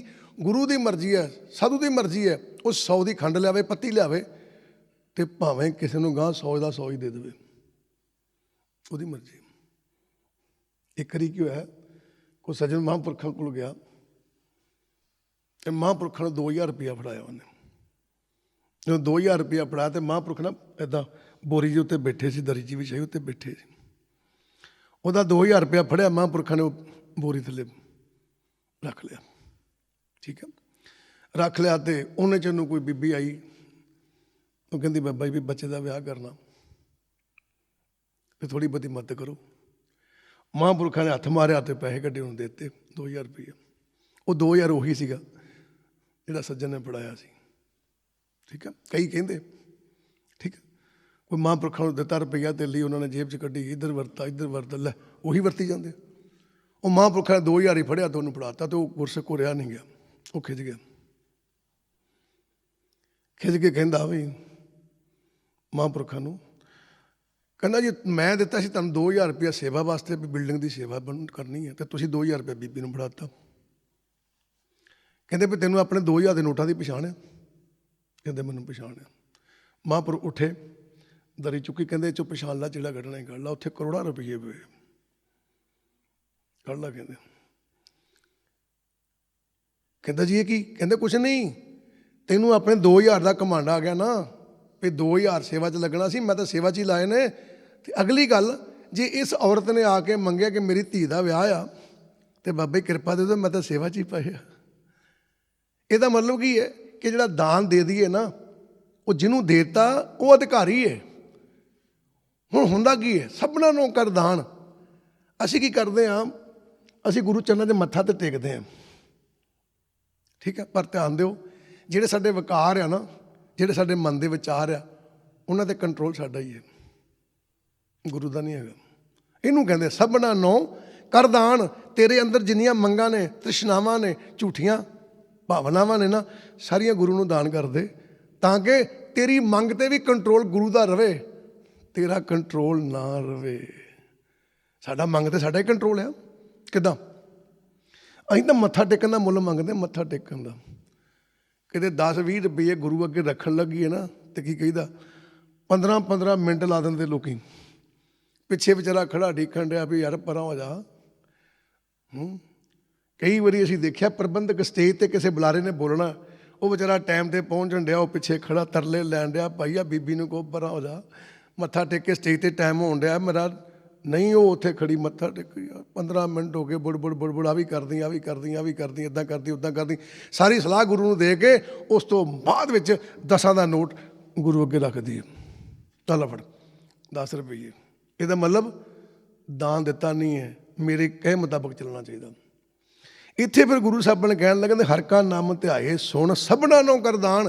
ਕਹਿੰਦਾ ਜਿੰਨੇ ਤੇਰੇ ਮਨ ਵਿੱਚ ਆਪਣੇ ਵਿਚਾਰ ਆ, ਝੂਠੀਆਂ ਮੰਗਾਂ ਨੇ, ਆਸਾਂ ਨੇ, ਭਾਵਨਾ ਨੇ, ਰੱਖ ਗੁਰੂ ਦੇ ਚਰਨਾਂ 'ਚ, ਤੇ ਗੁਰੂ ਕੰਟਰੋਲ ਕਰੇ, ਤੂੰ ਨਾ ਕੰਟਰੋਲ ਕਰੇ। ਇੱਥੇ ਜਾ ਕੇ ਕਹਿਣਾ ਗੁਰੂ ਜੀ ਨੇ, ਬਿਨ ਤਦ ਹੋਰ ਜੇ ਮੰਗਣਾ ਸਿਰ ਦੁੱਖਾਂ ਕੇ ਦੁੱਖ। ਕਹਿੰਦਾ ਇੱਥੇ ਪੰਗਾ ਆ, ਤੂੰ ਗੁਰੂ ਚਰਨਾਂ 'ਚ ਖਲੋਂਦਾ ਜ਼ਰੂਰ ਆ, ਪਰ ਤੇਰੀਆਂ ਆਪਣੀਆਂ ਮੰਗਾਂ 'ਤੇ ਕੰਟਰੋਲ ਤੇਰਾ ਹੈ। ਕਹਿੰਦਾ ਗੁਰੂ ਨੂੰ ਦਾਨ ਦੇ ਦੇ। ਕਹਿੰਦਾ ਭਾਵ ਅੱਜ ਤੋਂ ਬਾਅਦ ਤੇਰੀਆਂ ਇੱਛਾ 'ਤੇ ਵੀ ਕੰਟਰੋਲ ਗੁਰੂ ਦਾ ਹੋਵੇ, ਤੇਰੀ ਮੰਗ 'ਤੇ ਵੀ ਕੰਟਰੋਲ ਗੁਰੂ ਦਾ ਹੋਵੇ। ਤੇ ਉਹ ਆਹ ਕੰਟਰੋਲ ਕੀਤਾ ਗੁਰੂ ਸਾਹਿਬਾਨ ਨੇ। ਕਹਿੰਦੇ ਵੀ ਮੰਗ, ਫਿਰ ਤੇਰੀ ਮੰਗ 'ਤੇ ਮੈਂ ਕੰਟਰੋਲ ਕਰਤਾ। ਅੱਛਾ ਕੀ ਕੀਤਾ ਜੀ? ਕਹਿੰਦੇ ਚਾਬੀ ਲਾਤੀ। ਮੈਂ ਕਿਹਾ ਜੀ ਕਿੱਦਾਂ? ਕਹਿੰਦੇ ਤੇਰੀ ਮੰਗ ਮੇਰੇ ਮੁਤਾਬਕ ਚੱਲੂਗੀ। ਚਲਾਓ, ਤੁਸੀਂ ਕਿਵੇਂ ਚਲਾਓਗੇ ਮੇਰੀ ਮੰਗ ਨੂੰ? ਦਾਨ ਦੇਤੀ? ਕਹਿੰਦੇ ਦੇਤੀ, ਤੁਹਾਨੂੰ ਦਾਨ ਦੇਤੀ, ਮੈਂ ਆਪਣੇ ਪੂਰੇ ਵਿਚਾਰ ਤੁਹਾਨੂੰ ਦਾਨ ਦਿੱਤੇ। ਕਹਿੰਦੇ ਆਹ ਲਾ ਫੜ, ਹੁਣ ਤੇਰੀ ਮੰਗ ਮੇਰੇ ਕੰਟਰੋਲ ਚੱਲੂਗੀ। ਮੰਗ ਕੀ ਮੰਗਾ? ਦੇ ਨਾਮ ਸੰਤੋਖੀਆ ਉਤਰੇ ਮਨ ਕੀ ਭੁੱਖ। ਕਹਿੰਦਾ ਮੰਗ। ਆ ਜੇ ਗੁਰੂ ਦਾ ਕੰਟਰੋਲ ਹੋ ਗਿਆ ਹੁਣ। ਪਰ ਕਿੱਥੇ, ਆਪਾਂ ਨਾਮ ਦੀ ਦਾਤ ਮੰਗੀ ਨਹੀਂ, ਇਸ ਕਰਕੇ ਕੰਟਰੋਲ ਸਾਡਾ ਹੀ ਆ, ਗੁਰੂ ਦਾ ਨਹੀਂ ਹੋਇਆ। ਇਹਨੂੰ ਕਹਿੰਦਾ ਫਿਰ ਕਿਉਂ ਜੇ ਮੈਂ ਆਪਣੀ ਸੋਚ ਗੁਰੂ ਨੂੰ ਦਾਨ ਦੇ ਦਿੰਦਾ, ਕਿਉਂ? ਕਹਿੰਦੇ ਫਿਰ ਜਿਹੜਾ ਤੂੰ ਨਾਮ ਜਪਿਆ ਨਾ, ਫਿਰ ਇਹ ਨਾਮ ਆਪਣਾ ਕੰਮ ਸ਼ੁਰੂ ਕਰੂਗਾ। ਜਿੱਦਾਂ ਆਪਾਂ ਕਹਿ ਦਈਏ ਵੀ ਫਿਰ ਕਿਉਂ? ਕਹਿੰਦਾ ਫਿਰ ਜਿਹੜਾ ਸਾਬਣ ਮਾਰਿਆ ਨਾ, ਇਹਦੀ ਝੱਗ ਆਪਣਾ ਕੰਮ ਸ਼ੁਰੂ ਕਰੂਗੀ। ਹੁਣ ਧਿਆਨ ਦਿਓ, ਹੁਣ ਕੀ ਕੰਮ ਕਰੂਗੀ? ਕਹਿੰਦਾ ਜਨਮ ਕਰਮ ਮਲ ਉਤਰੇ, ਮਨ ਤੇ ਜਾਏ ਗੁਮਾਨ। ਦੇਖੋ ਨਾ, ਜਨਮ ਕਰਮ ਮਲ ਉਤਰੇ। ਦੇਖੋ 2 ਅੱਖਰ, ਜਨਮ ਤੇ ਕਰਮ। ਗੁਰੂ ਜੀ ਕਹਿਣ ਲੱਗੇ ਜਨਮ ਕਰਮ ਮਲ ਉਤਰੇ। ਕਹਿੰਦੇ ਮਨਾ, ਜਿੰਨੇ ਤੂੰ ਜਨਮ ਲਏ, ਹਰ ਜਨਮ ਦੇ ਅੰਦਰ ਜਿਹੜਾ ਕਰਮ ਕੀਤਾ, ਉਹਦੀ ਮੈਲ ਤੈਨੂੰ ਚੜ੍ਹ ਗਈ। ਜਨਮ ਫਿਰ ਕਰਮ। ਜਨਮ ਲਿਆ ਤੂੰ, ਕਦੀ ਕੁੱਤੇ ਦਾ, ਕਦੀ ਡੰਗਰ ਦਾ, ਕਦੀ ਰੁੱਖ ਦਾ, ਕਦੀ ਮਨੁੱਖ ਦਾ। ਜਿਹੜਾ ਵੀ ਜਨਮ ਲਿਆ, ਉਹ ਜਨਮ ਜਿਹੜੇ ਕਰਮ ਕੀਤੇ, ਉਹਨਾਂ ਕਰਮਾਂ ਦੀ ਮੈਲ ਤੈਨੂੰ ਚੜ੍ਹ ਗਈ। ਕਹਿੰਦਾ ਜਨਮ ਕਰਮ ਮਲ ਉਤਰੇ। ਕਹਿੰਦਾ ਉਹਨਾਂ ਜਨਮਾਂ 'ਚ ਕੀਤੇ ਹੋਏ ਕਰਮਾਂ ਦੀ ਜਿਹੜੀ ਤੈਨੂੰ ਮੈਲ ਚੜ੍ਹੀ ਆ ਨਾ, ਉਹ ਉਤਰੂਗੀ। ਕਦੋਂ ਉਤਰੂਗੀ? ਜਦੋਂ ਤੂੰ ਗੁਰੂ ਚਰਨਾਂ 'ਚ ਆਪਣੇ ਵਿਚਾਰ ਦਾਨ ਦੇ ਕੇ ਨਾਮ ਸਿਮਰਨ ਕਰੇਗਾ। ਇਹ ਨਹੀਂ ਕਿ ਤੂੰ ਵਾਹਿਗੁਰੂ ਵਾਹਿਗੁਰੂ ਕਰੀ ਜਾਏ ਚੌਂਕੜਾ ਮਾਰ ਕੇ, ਪਰ ਕੰਟਰੋਲ ਤੇਰਾ ਹੀ ਹੋਵੇ। ਕਿੱਦਾਂ? ਵਾਹਿਗੁਰੂ ਵਾਹਿਗੁਰੂ, ਅੱਧਾ ਘੰਟਾ ਮੈਂ ਸਵੇਰ ਦਾ ਲਾਤਾ ਹੈ, ਹੁਣ ਗੁਰੂ ਜੀ ਕਿਰਪਾ ਕਰਿਓ, ਆਪ ਜੀ ਦੇ ਚਰਨਾਂ 'ਚ ਬੇਨਤੀ ਆ, ਜਿਹੜਾ ਅੱਧਾ ਘੰਟਾ ਮੈਂ ਵਾਹਿਗੁਰੂ ਵਾਹਿਗੁਰੂ ਕੀਤਾ, ਮੇਰਾ ਫਲਾਣਾ ਕੰਮ ਕਰ ਦਿਓ। ਇਹ ਦਾਨ ਨਹੀਂ ਦਿੱਤਾ ਤੁਸੀਂ, ਇਹਨੇ ਨਹੀਂ ਧੋਣਾ। ਕਿਹੜੀ ਗੱਲੋਂ? ਕਿਉਂਕਿ ਧਿਆਨ ਦੇਣ ਵਾਲੀ ਗੱਲ 'ਚ ਆਪਾਂ ਉਦੋਂ ਪੰਕਤੀ ਸੁਣੀ ਸੀਗੀ, ਮਾਤ ਪਿਤਾ ਬਿਨ ਬਾਲ ਨਾ ਹੋਈ, ਬਿੰਬ ਬਿਨਾ ਕਿਸੇ ਕੱਪੜੇ ਧੋਈ। ਕਹਿੰਦੇ ਮਾਂ ਤੇ ਬਾਪ ਦੇ ਸੰਬੰਧ ਤੋਂ ਬਗੈਰ ਬੱਚਾ ਨਹੀਂ ਪੈਦਾ ਹੁੰਦਾ। ਪਾਣੀ ਤੇ ਸਾਬਣ ਦੇ ਸੰਬੰਧ ਤੋਂ ਬਗੈਰ ਕੱਪੜਾ ਨਹੀਂ ਧੋਪਦਾ। ਠੀਕ ਆ, ਇੱਥੇ ਆਪਾਂ ਵਾਹਿਗੁਰੂ ਵਾਹਿਗੁਰੂ ਕੀਤਾ ਤਾਂ ਹੈ, ਪਰ ਧਿਆਨ ਦੇਣਾ ਕੀ ਹੈ? ਵਾਹਿਗੁਰੂ ਵਾਹਿਗੁਰੂ ਕੀਤਾ, ਸਾਬਣ ਤੇ ਸੀਗਾ ਕੋਲ ਪਰ ਪਾਣੀ ਨਹੀਂ ਸੀ। ਧਿਆਨ ਪਾਣੀ ਹੈ, ਧਿਆਨ ਲੱਗਾ ਨਹੀਂ, ਧਿਆਨ ਤੇ ਲੱਗਾ ਸੰਸਾਰੀ ਪਦਾਰਥਾਂ 'ਚ, ਤੇ ਵਾਹਿਗੁਰੂ ਵਾਹਿਗੁਰੂ ਕਰਦੇ ਰਹੇ। ਇਹਦੇ ਨਾਲ ਪਾਣੀ ਤੇ ਸਾਬਣ ਦਾ ਸੰਬੰਧ ਨਹੀਂ ਸੀ, ਮਨ ਰੂਪੀ ਕੱਪੜਾ ਸਾਫ਼ ਹੀ ਨਹੀਂ ਹੋਣਾ। ਦੋਨੋਂ ਚਾਹੀਦੇ ਆ। ਇਹਦਾ ਮਤਲਬ ਵਾਹਿਗੁਰੂ ਵਾਹਿਗੁਰੂ ਕਰਨ ਲੱਗਿਆ ਧਿਆਨ ਚਾਹੀਦਾ, ਤੇ ਧਿਆਨ ਉਹਦਾ ਟਿਕਦਾ ਹੈ ਜਿਹੜੇ ਆਪਣੇ ਮਨ ਦੇ ਵਿਚਾਰ ਗੁਰੂ ਨੂੰ ਦਾਨ ਦੇ ਦਿੰਦਾ। ਆ ਲਓ ਗੁਰੂ ਜੀ ਮੇਰੇ ਕੋਲ ਨਹੀਂ ਚਾਹੀਦੇ। ਕਹਿੰਦਾ ਫਿਰ ਮਨ ਤੇ ਜਾਏ ਗੁਮਾਨ। ਕਹਿੰਦਾ ਮਨ ਦੇ ਵਿੱਚ ਜਿਹੜਾ ਗੁਮਾਨ ਹੈ, ਹੰਕਾਰ ਹੈ। ਕਿਹੜਾ ਹੰਕਾਰ ਆ? ਪਤਾ ਹੰਕਾਰ ਕਿਹੜਾ? ਆਹ ਹੰਕਾਰ ਆ। ਸਵੇਰੇ 2 ਵਜੇ ਉੱਠਦਾ ਮੈਂ,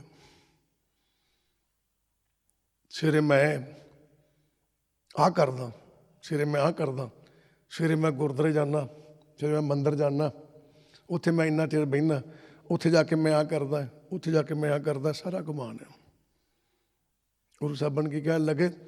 ਆਂਦਾ ਜਦੋਂ ਸਾਡਾ ਧਿਆਨ ਤੇ ਗੁਰੂ ਦਾ ਸ਼ਬਦ ਇਕੱਠੇ ਹੋ ਜਾਂਦੇ ਨੇ ਤੇ ਜਨਮਾਂ ਜਨਮਾਂ ਦੇ ਕੀਤੇ ਕਰਮ ਜਿਹੜੇ ਉਹਦੀ ਮੈਲ ਚੜੀ ਉਤਰਨ ਲੱਗ ਪੈਂਦੀ ਹੈ, ਤੇ ਮਨ ਦਾ ਘੁਮਾਨ ਜਿਹੜਾ ਨਾ ਗਹਿਰਾਈ ਤੱਕ ਮੇਰੇ ਮਨ ਵਿੱਚ ਚੀਜ਼ ਟਿਕੀ ਹੋਈ ਸੀ ਕਿ ਮੈਂ ਕੁਝ ਕਰਦਾ ਹਾਂ, ਮੈਂ ਕੁਝ ਕਰ ਸਕਦਾ ਹਾਂ। ਠੀਕ ਹੈ। ਕਈ ਵਾਰੀ ਦੇਖਿਓ ਸੱਜਣ ਇੱਦਾਂ ਦੇ ਮਿਲਣਗੇ, ਆਪ ਜੀ ਨੂੰ ਮਿਲਣਗੇ, ਬੈਠੇ ਹੋਣਗੇ, ਆਦਤ ਬਣ ਜਾਂਦੀ ਹੈ।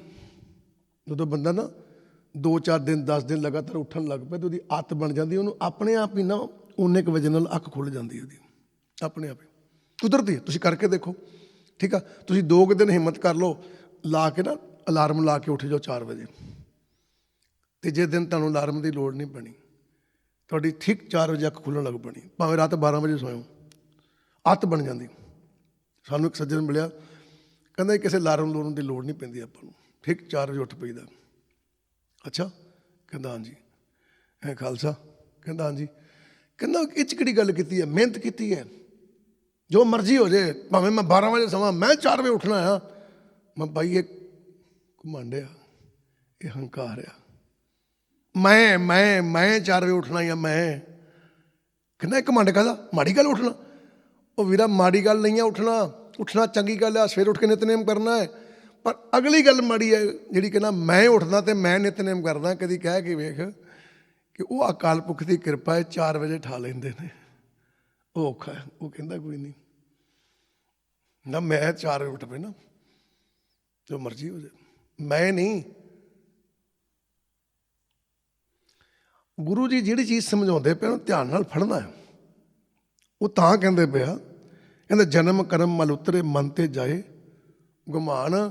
ਕਹਿੰਦੇ ਜਦੋਂ ਮਨ ਦਾ ਘੁਮਾਨ ਖਤਮ ਹੋਣ ਲੱਗ ਪੈਂਦਾ ਤੇ ਫਿਰ ਜਿਹੜੇ ਜਨਮਾਂ ਜਨਮਾਂ ਦੇ ਕੀਤੇ ਕਰਮਾਂ ਦੀ ਮੈਲ ਚੜੀ ਨਾ, ਇਹ ਆਪੇ ਉਤਰਨ ਲੱਗ ਪੈਂਦੀ।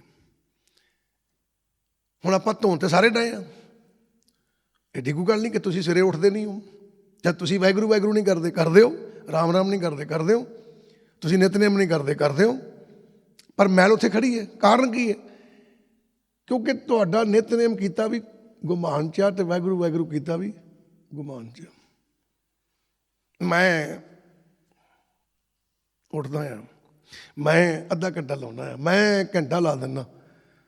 ਮੈਂ ਪਰਸੋਂ ਵਿਹਲਾ ਹੀ ਸੀ, ਫਿਰ ਮੈਂ ਤਾਂ 4 ਘੰਟੇ ਚੌਂਕੜਾ ਮਾਰ ਕੇ ਬੈਠਾ ਰਿਹਾ, ਮੈਂ 8 ਘੰਟੇ ਬੈਠਾ ਰਿਹਾ। ਠੀਕ। ਉਹ ਗੁਰੂ ਰੂਪ ਪਿਆਰੀ ਸਾਧ ਸੰਗਤ ਜੀ, ਅਸਲ 'ਚ ਜਿੱਦਾਂ ਤੁਸੀਂ ਬਹਿਣਾ ਨਾ, ਜਿੱਦਾਂ ਤੁਸੀਂ ਬਹਿ ਗਏ, ਕੌਣ? ਤੁਹਾਡੀ ਸੁਰਤ ਟਿਕ ਗਈ। ਜਿੱਦਾਂ ਤੁਸੀਂ ਬਹਿ ਗਏ ਉਦੋਂ ਤਾਂ ਟਾਈਮ ਦਾ ਪਤਾ ਲੱਗਦਾ ਹੀ ਨਹੀਂ। ਟਾਈਮ ਦਾ ਪਤਾ ਉਨਾ ਚਿਰ ਹੀ ਲੱਗਦਾ ਜਿੰਨੇ ਚਿਰ ਬੈਠਾ ਨਾ ਜਾਵੇ। ਜੇ ਕਿਸੇ ਬਹਿੰਦੇ ਨੂੰ ਪੁੱਛੋ, ਜੇ ਕੋਈ ਬੈਠਾ ਹੋਵੇ ਨਾ ਉਹਨੂੰ ਪੁੱਛੋ, ਕਿਤੇ ਮਿਲਿਓ ਰੱਬ ਦੇ ਪਿਆਰੇ ਨੂੰ, ਕਿਸੇ ਨੂੰ ਰੱਬ ਦੇ ਪਿਆਰੇ ਨੂੰ ਮਿਲੇ, ਰੱਬ ਦੇ ਪਿਆਰੇ ਨੂੰ ਪੁੱਛਿਆ ਵੀ ਤੁਸੀਂ ਕਿੰਨੇ ਘੰਟੇ ਬਹਿੰਦੇ ਹੋ? ਕਹਿੰਦਾ ਵੀਰਾ ਪਤਾ ਨਹੀਂ, ਕਦੀ ਵੇਖਿਆ ਨਹੀਂ। ਕਿੰਨੇ ਵਜੇ ਉੱਠਦੇ ਹੋ? ਕਹਿੰਦਾ ਪਤਾ ਹੀ ਨਹੀਂ। ਕੀ ਕਰਦੇ ਹੁੰਦੇ ਹੋ? ਕਹਿੰਦਾ ਜੋ ਕਰਾ ਲਵੇ। ਤੇ ਉੱਠਦੇ ਕਿੰਨੇ ਵਜੇ ਹੋ? ਕਹਿੰਦਾ ਜਿੰਨੇ ਵਜੇ ਠਾ ਲਵੇ। ਕਰਦੇ ਕੀ ਹੋ? ਕਹਿੰਦਾ ਜੋ ਕਰਾ ਲਵੇ। ਕਹਿੰਦਾ ਕੌਣ? ਕਹਿੰਦਾ ਤਾਕਤ ਪਰਮਾਤਮਾ ਦੀ ਹੈ ਬਈ, ਆਪਣੇ ਵਾਸਤੇ 'ਚ ਕੁਛ ਨਹੀਂ। ਨਾ ਬਹਿਣ ਦੀ ਤਾਕਤ, ਨਾ ਉੱਠਣ ਦੀ ਤਾਕਤ, ਨਾ ਸੌਣ ਦੀ ਤਾਕਤ, ਸਭ ਕੁਛ ਰੱਬ ਹੀ ਕਰਦਾ ਹੈ। ਨਾ ਹਮ ਕੀਆ ਨਾ ਕरेंगे, ਨਾ ਕਰ ਸਕੇ ਸਰੀਰ ਕਿਆ ਜਾਣੂ ਕਿਛ ਹਰ ਕਿਆ, ਭਇਓ ਕਬੀਰ ਕਬੀਰ। ਕਹਿੰਦੇ ਕਬੀਰ ਜੀ ਕਹਿੰਦੇ ਵੀ ਨਾ ਤਾਂ ਮੈਂ ਕੁਝ ਕੀਤਾ ਤੇ ਨਾ ਮੇਰਾ ਸਰੀਰ ਕਰ ਸਕਦਾ, ਨਾ ਮੇਰੇ ਕੋਲ ਕੁਝ ਹੁੰਦਾ ਹੀ ਹੈ। ਕਹਿੰਦੇ ਫਿਰ ਕਹਿੰਦੇ ਮੈਨੂੰ ਨਹੀਂ ਪਤਾ ਇਹ ਪਰਮਾਤਮਾ ਨੇ ਕੀ ਕੀਤਾ, ਕਿਆ ਜਾਣੂ ਕੁਛ ਹਰ ਕੀ ਆ। ਕਹਿੰਦਾ ਮੈਨੂੰ ਪਤਾ ਨਹੀਂ ਪਰਮਾਤਮਾ ਨੇ ਕੀਤਾ ਕੀ ਆ। ਬਾਈਓ ਕਬੀਰ ਕਬੀਰ ਕਹਿੰਦਾ ਲੋਕੀ ਕਬੀਰ ਕਬੀਰ ਕਰਦੇ ਫਿਰਦੇ, ਪਰ ਮੈਂ ਤਾਂ ਕੁਝ ਵੀ ਨਹੀਂ ਕੀਤਾ।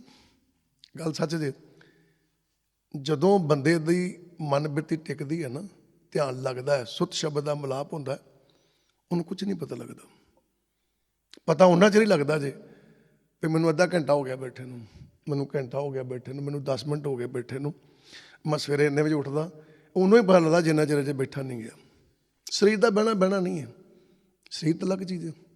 ਫਿਰ ਤਾਂ ਉਹਨਾਂ ਨੇ ਕਿਹਾ, ਕਹਿੰਦੇ ਜਦੋਂ ਇਹ ਚੀਜ਼ਾਂ ਬਣਦੀਆਂ ਅੰਦਰ ਮਨ ਦਾ ਟਿਕਾਅ ਬਣਦਾ, ਜਦੋਂ ਆਪਾਂ ਵਿਚਾਰ ਸਾਰੇ ਗੁਰੂ ਨੂੰ ਦਾਨ ਦੇ ਦਿੰਦੇ, ਗੁਰੂ ਦਾ ਕੰਟਰੋਲ ਚੱਲਦਾ, ਤੇ ਮੈਂ ਫਿਰ ਨਾਮ ਦੀ ਦਾਤ ਹੀ ਮੰਗਦਾ, ਉਹਦੇ ਕੋਲੋਂ ਕੁਛ ਮੰਗਦਾ ਹੀ ਨਹੀਂ। ਕਹਿੰਦੇ ਫਿਰ ਸੁੱਤ ਸ਼ਬਦ ਦਾ ਮਿਲਾਪ ਹੋਣ ਲੱਗਾ ਤੇ ਮਨ ਤੋਂ ਘਮਾਨ ਚਲਾ ਗਿਆ ਵੀ ਮੇਰੀ ਕੋਈ ਤਾਕਤ ਹੈਗੀ ਉੱਠਣ ਦੀ, ਕੁਝ ਕਰਨ ਦੀ, ਸਭ ਖਤਮ ਹੋ ਗਿਆ। ਕਹਿੰਦੇ ਫਿਰ ਕੀ ਹੋਇਆ? ਕਹਿੰਦਾ ਕਾਮ ਕ੍ਰੋਧ ਨ ਮੋਹੀਏ ਬਿਨਸੈ ਲੋਭ ਸੁਆਨ। ਕਾਮ ਕ੍ਰੋਧ ਨਾ ਮੋਹੀਏ। ਤਬਦੀਲੀਆਂ ਦੱਸਦੇ ਪਏ ਗੁਰੂ ਸਾਹਿਬਾਨ ਕਿ ਤਬਦੀਲੀਆਂ ਆਉਣ ਲੱਗ ਪੈਣੀਆਂ। ਕੀ ਤਬਦੀਲੀ ਆਈ? ਕਹਿੰਦੇ ਕਾਮ ਕ੍ਰੋਧ ਨਾ ਮੋਹੀਏ। ਹੁਣ ਕਾਮ ਕੀ ਹੈ? ਕਾਮ ਕਾਮਨਾ ਨੂੰ ਕਹਿੰਦੇ, ਠੀਕ ਹੈ ਬਈ।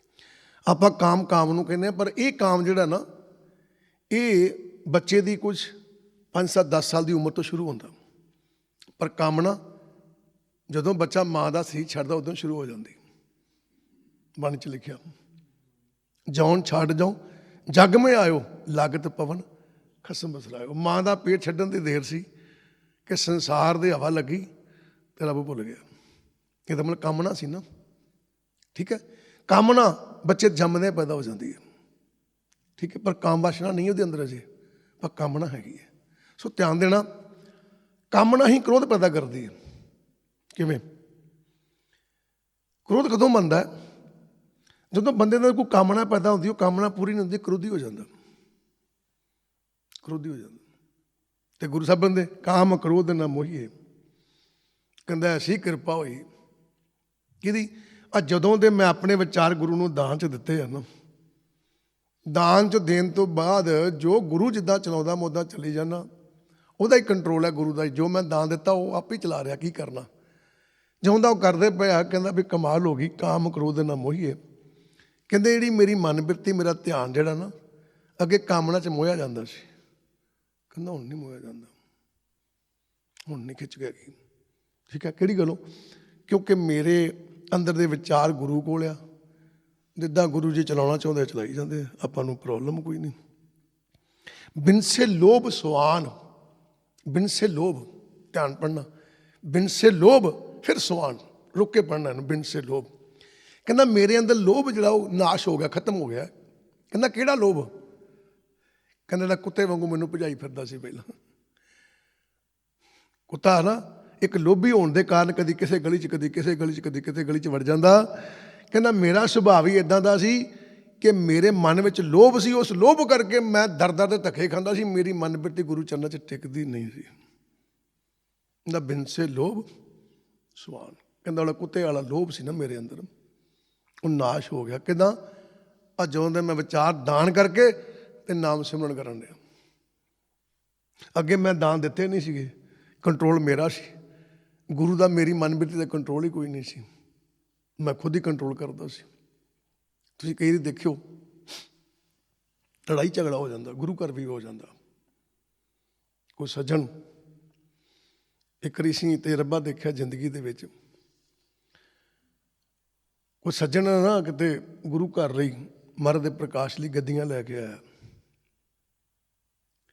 ਗੱਦੀਆਂ ਲੈ ਕੇ ਆਇਆ ਤੇ ਨਾਲ ਉਹਨੇ ਕੀ ਕੀਤਾ ਵੀ ਜਿਹੜਾ ਪ੍ਰਬੰਧਕ ਬੈਠੇ ਸੀ ਨਾ, ਉਹਨੂੰ ਜਾ ਕੇ ਲਿਖਾਇਆ ਵੀ ਆ ਮੇਰੇ ਪੈਸੇ ਲਿਖ ਲਾ, 1100 ਰੁਪਈਆ, ਨਾਲ ਗੱਦੀਆਂ ਮੈਂ ਦਿੱਤੀਆਂ ਗੁਰੂ ਸਾਹਿਬਾਂ ਨੂੰ। ਤੇ ਅਰਦਾਸ ਹੁੰਦੀ ਪਈ ਸੀ, ਆਖਰ ਪੜਾਅ ਤੇ ਅਰਦਾਸ ਸੀਗੀ।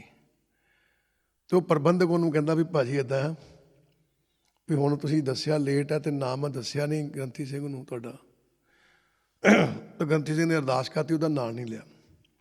ਫਿਰ ਫਲਾਣੇ ਸਿੰਘ ਨੇ ਗੱਦੀਆਂ ਦਿੱਤੀਆਂ ਤੇ ਨਾਲ ਉਹਨੇ 1100 ਰੁਪਈਆ ਦਿੱਤਾ, ਨਾਂ ਨਹੀਂ ਲਿਆ। ਉਹ ਫਿਰ ਗਿਆ ਉਹਦੇ ਕੋਲ, ਉਹ ਕਹਿੰਦਾ ਮੈਂ ਤੁਹਾਨੂੰ ਪਹਿਲਾਂ ਕਿਹਾ ਸੀ ਭਾਜੀ ਅਰਦਾਸ ਹੁੰਦੀ ਪਈ ਹੁਣ ਤੇ ਆਖਰੀ ਪੜਾਅ ਤੇ ਹੈ, ਤੇ ਉਹਦੇ ਵਿਚਾਰੇ ਦੇ ਮੂੰਹ ਚੋਂ ਨਿਕਲ ਗਿਆ, ਕਹਿੰਦਾ ਇੱਦਾਂ ਭਾਈ, ਗੁਰੂ ਸਭ ਜਾਣਦਾ ਹੈ, ਗੁਰੂ ਨੂੰ ਸਭ ਕੁਝ ਪਤਾ, ਤੂੰ ਗੱਦੀਆਂ ਦਿੱਤੀਆਂ, 1100 ਰੁਪਈਆ ਦਿੱਤਾ। ਠੀਕ ਹੈ, ਕਾਮਨਾ ਬੜੀ ਵੱਡੀ ਚੀਜ਼ ਆ। ਉਹ ਬੰਦਾ ਪਤਾ ਕੀ ਕਹਿੰਦਾ ਜੇ ਗੁਰੂ ਨੂੰ ਪਤਾ ਹੀ ਹੈ 1100 ਰੁਪਏ ਦਿੱਤਾ, ਗੁਰੂ ਨੂੰ ਪਤਾ ਹੈ ਗੱਦੀਆਂ ਦਿੱਤੀਆਂ, ਕਹਿੰਦਾ ਮੇਰੇ ਘਰ ਵੀ ਪਈਆਂ, ਗੁਰੂ ਨੂੰ ਪਤਾ ਹੀ ਹੈ, ਕਹਿੰਦਾ ਗੱਦੀਆਂ ਵੀ ਵਾਪਸ ਕਰ ਦੇ, 1100 ਰੁਪਈਆ ਵੀ ਵਾਪਸ ਕਰ ਦੇ। ਲੈ ਗਿਆ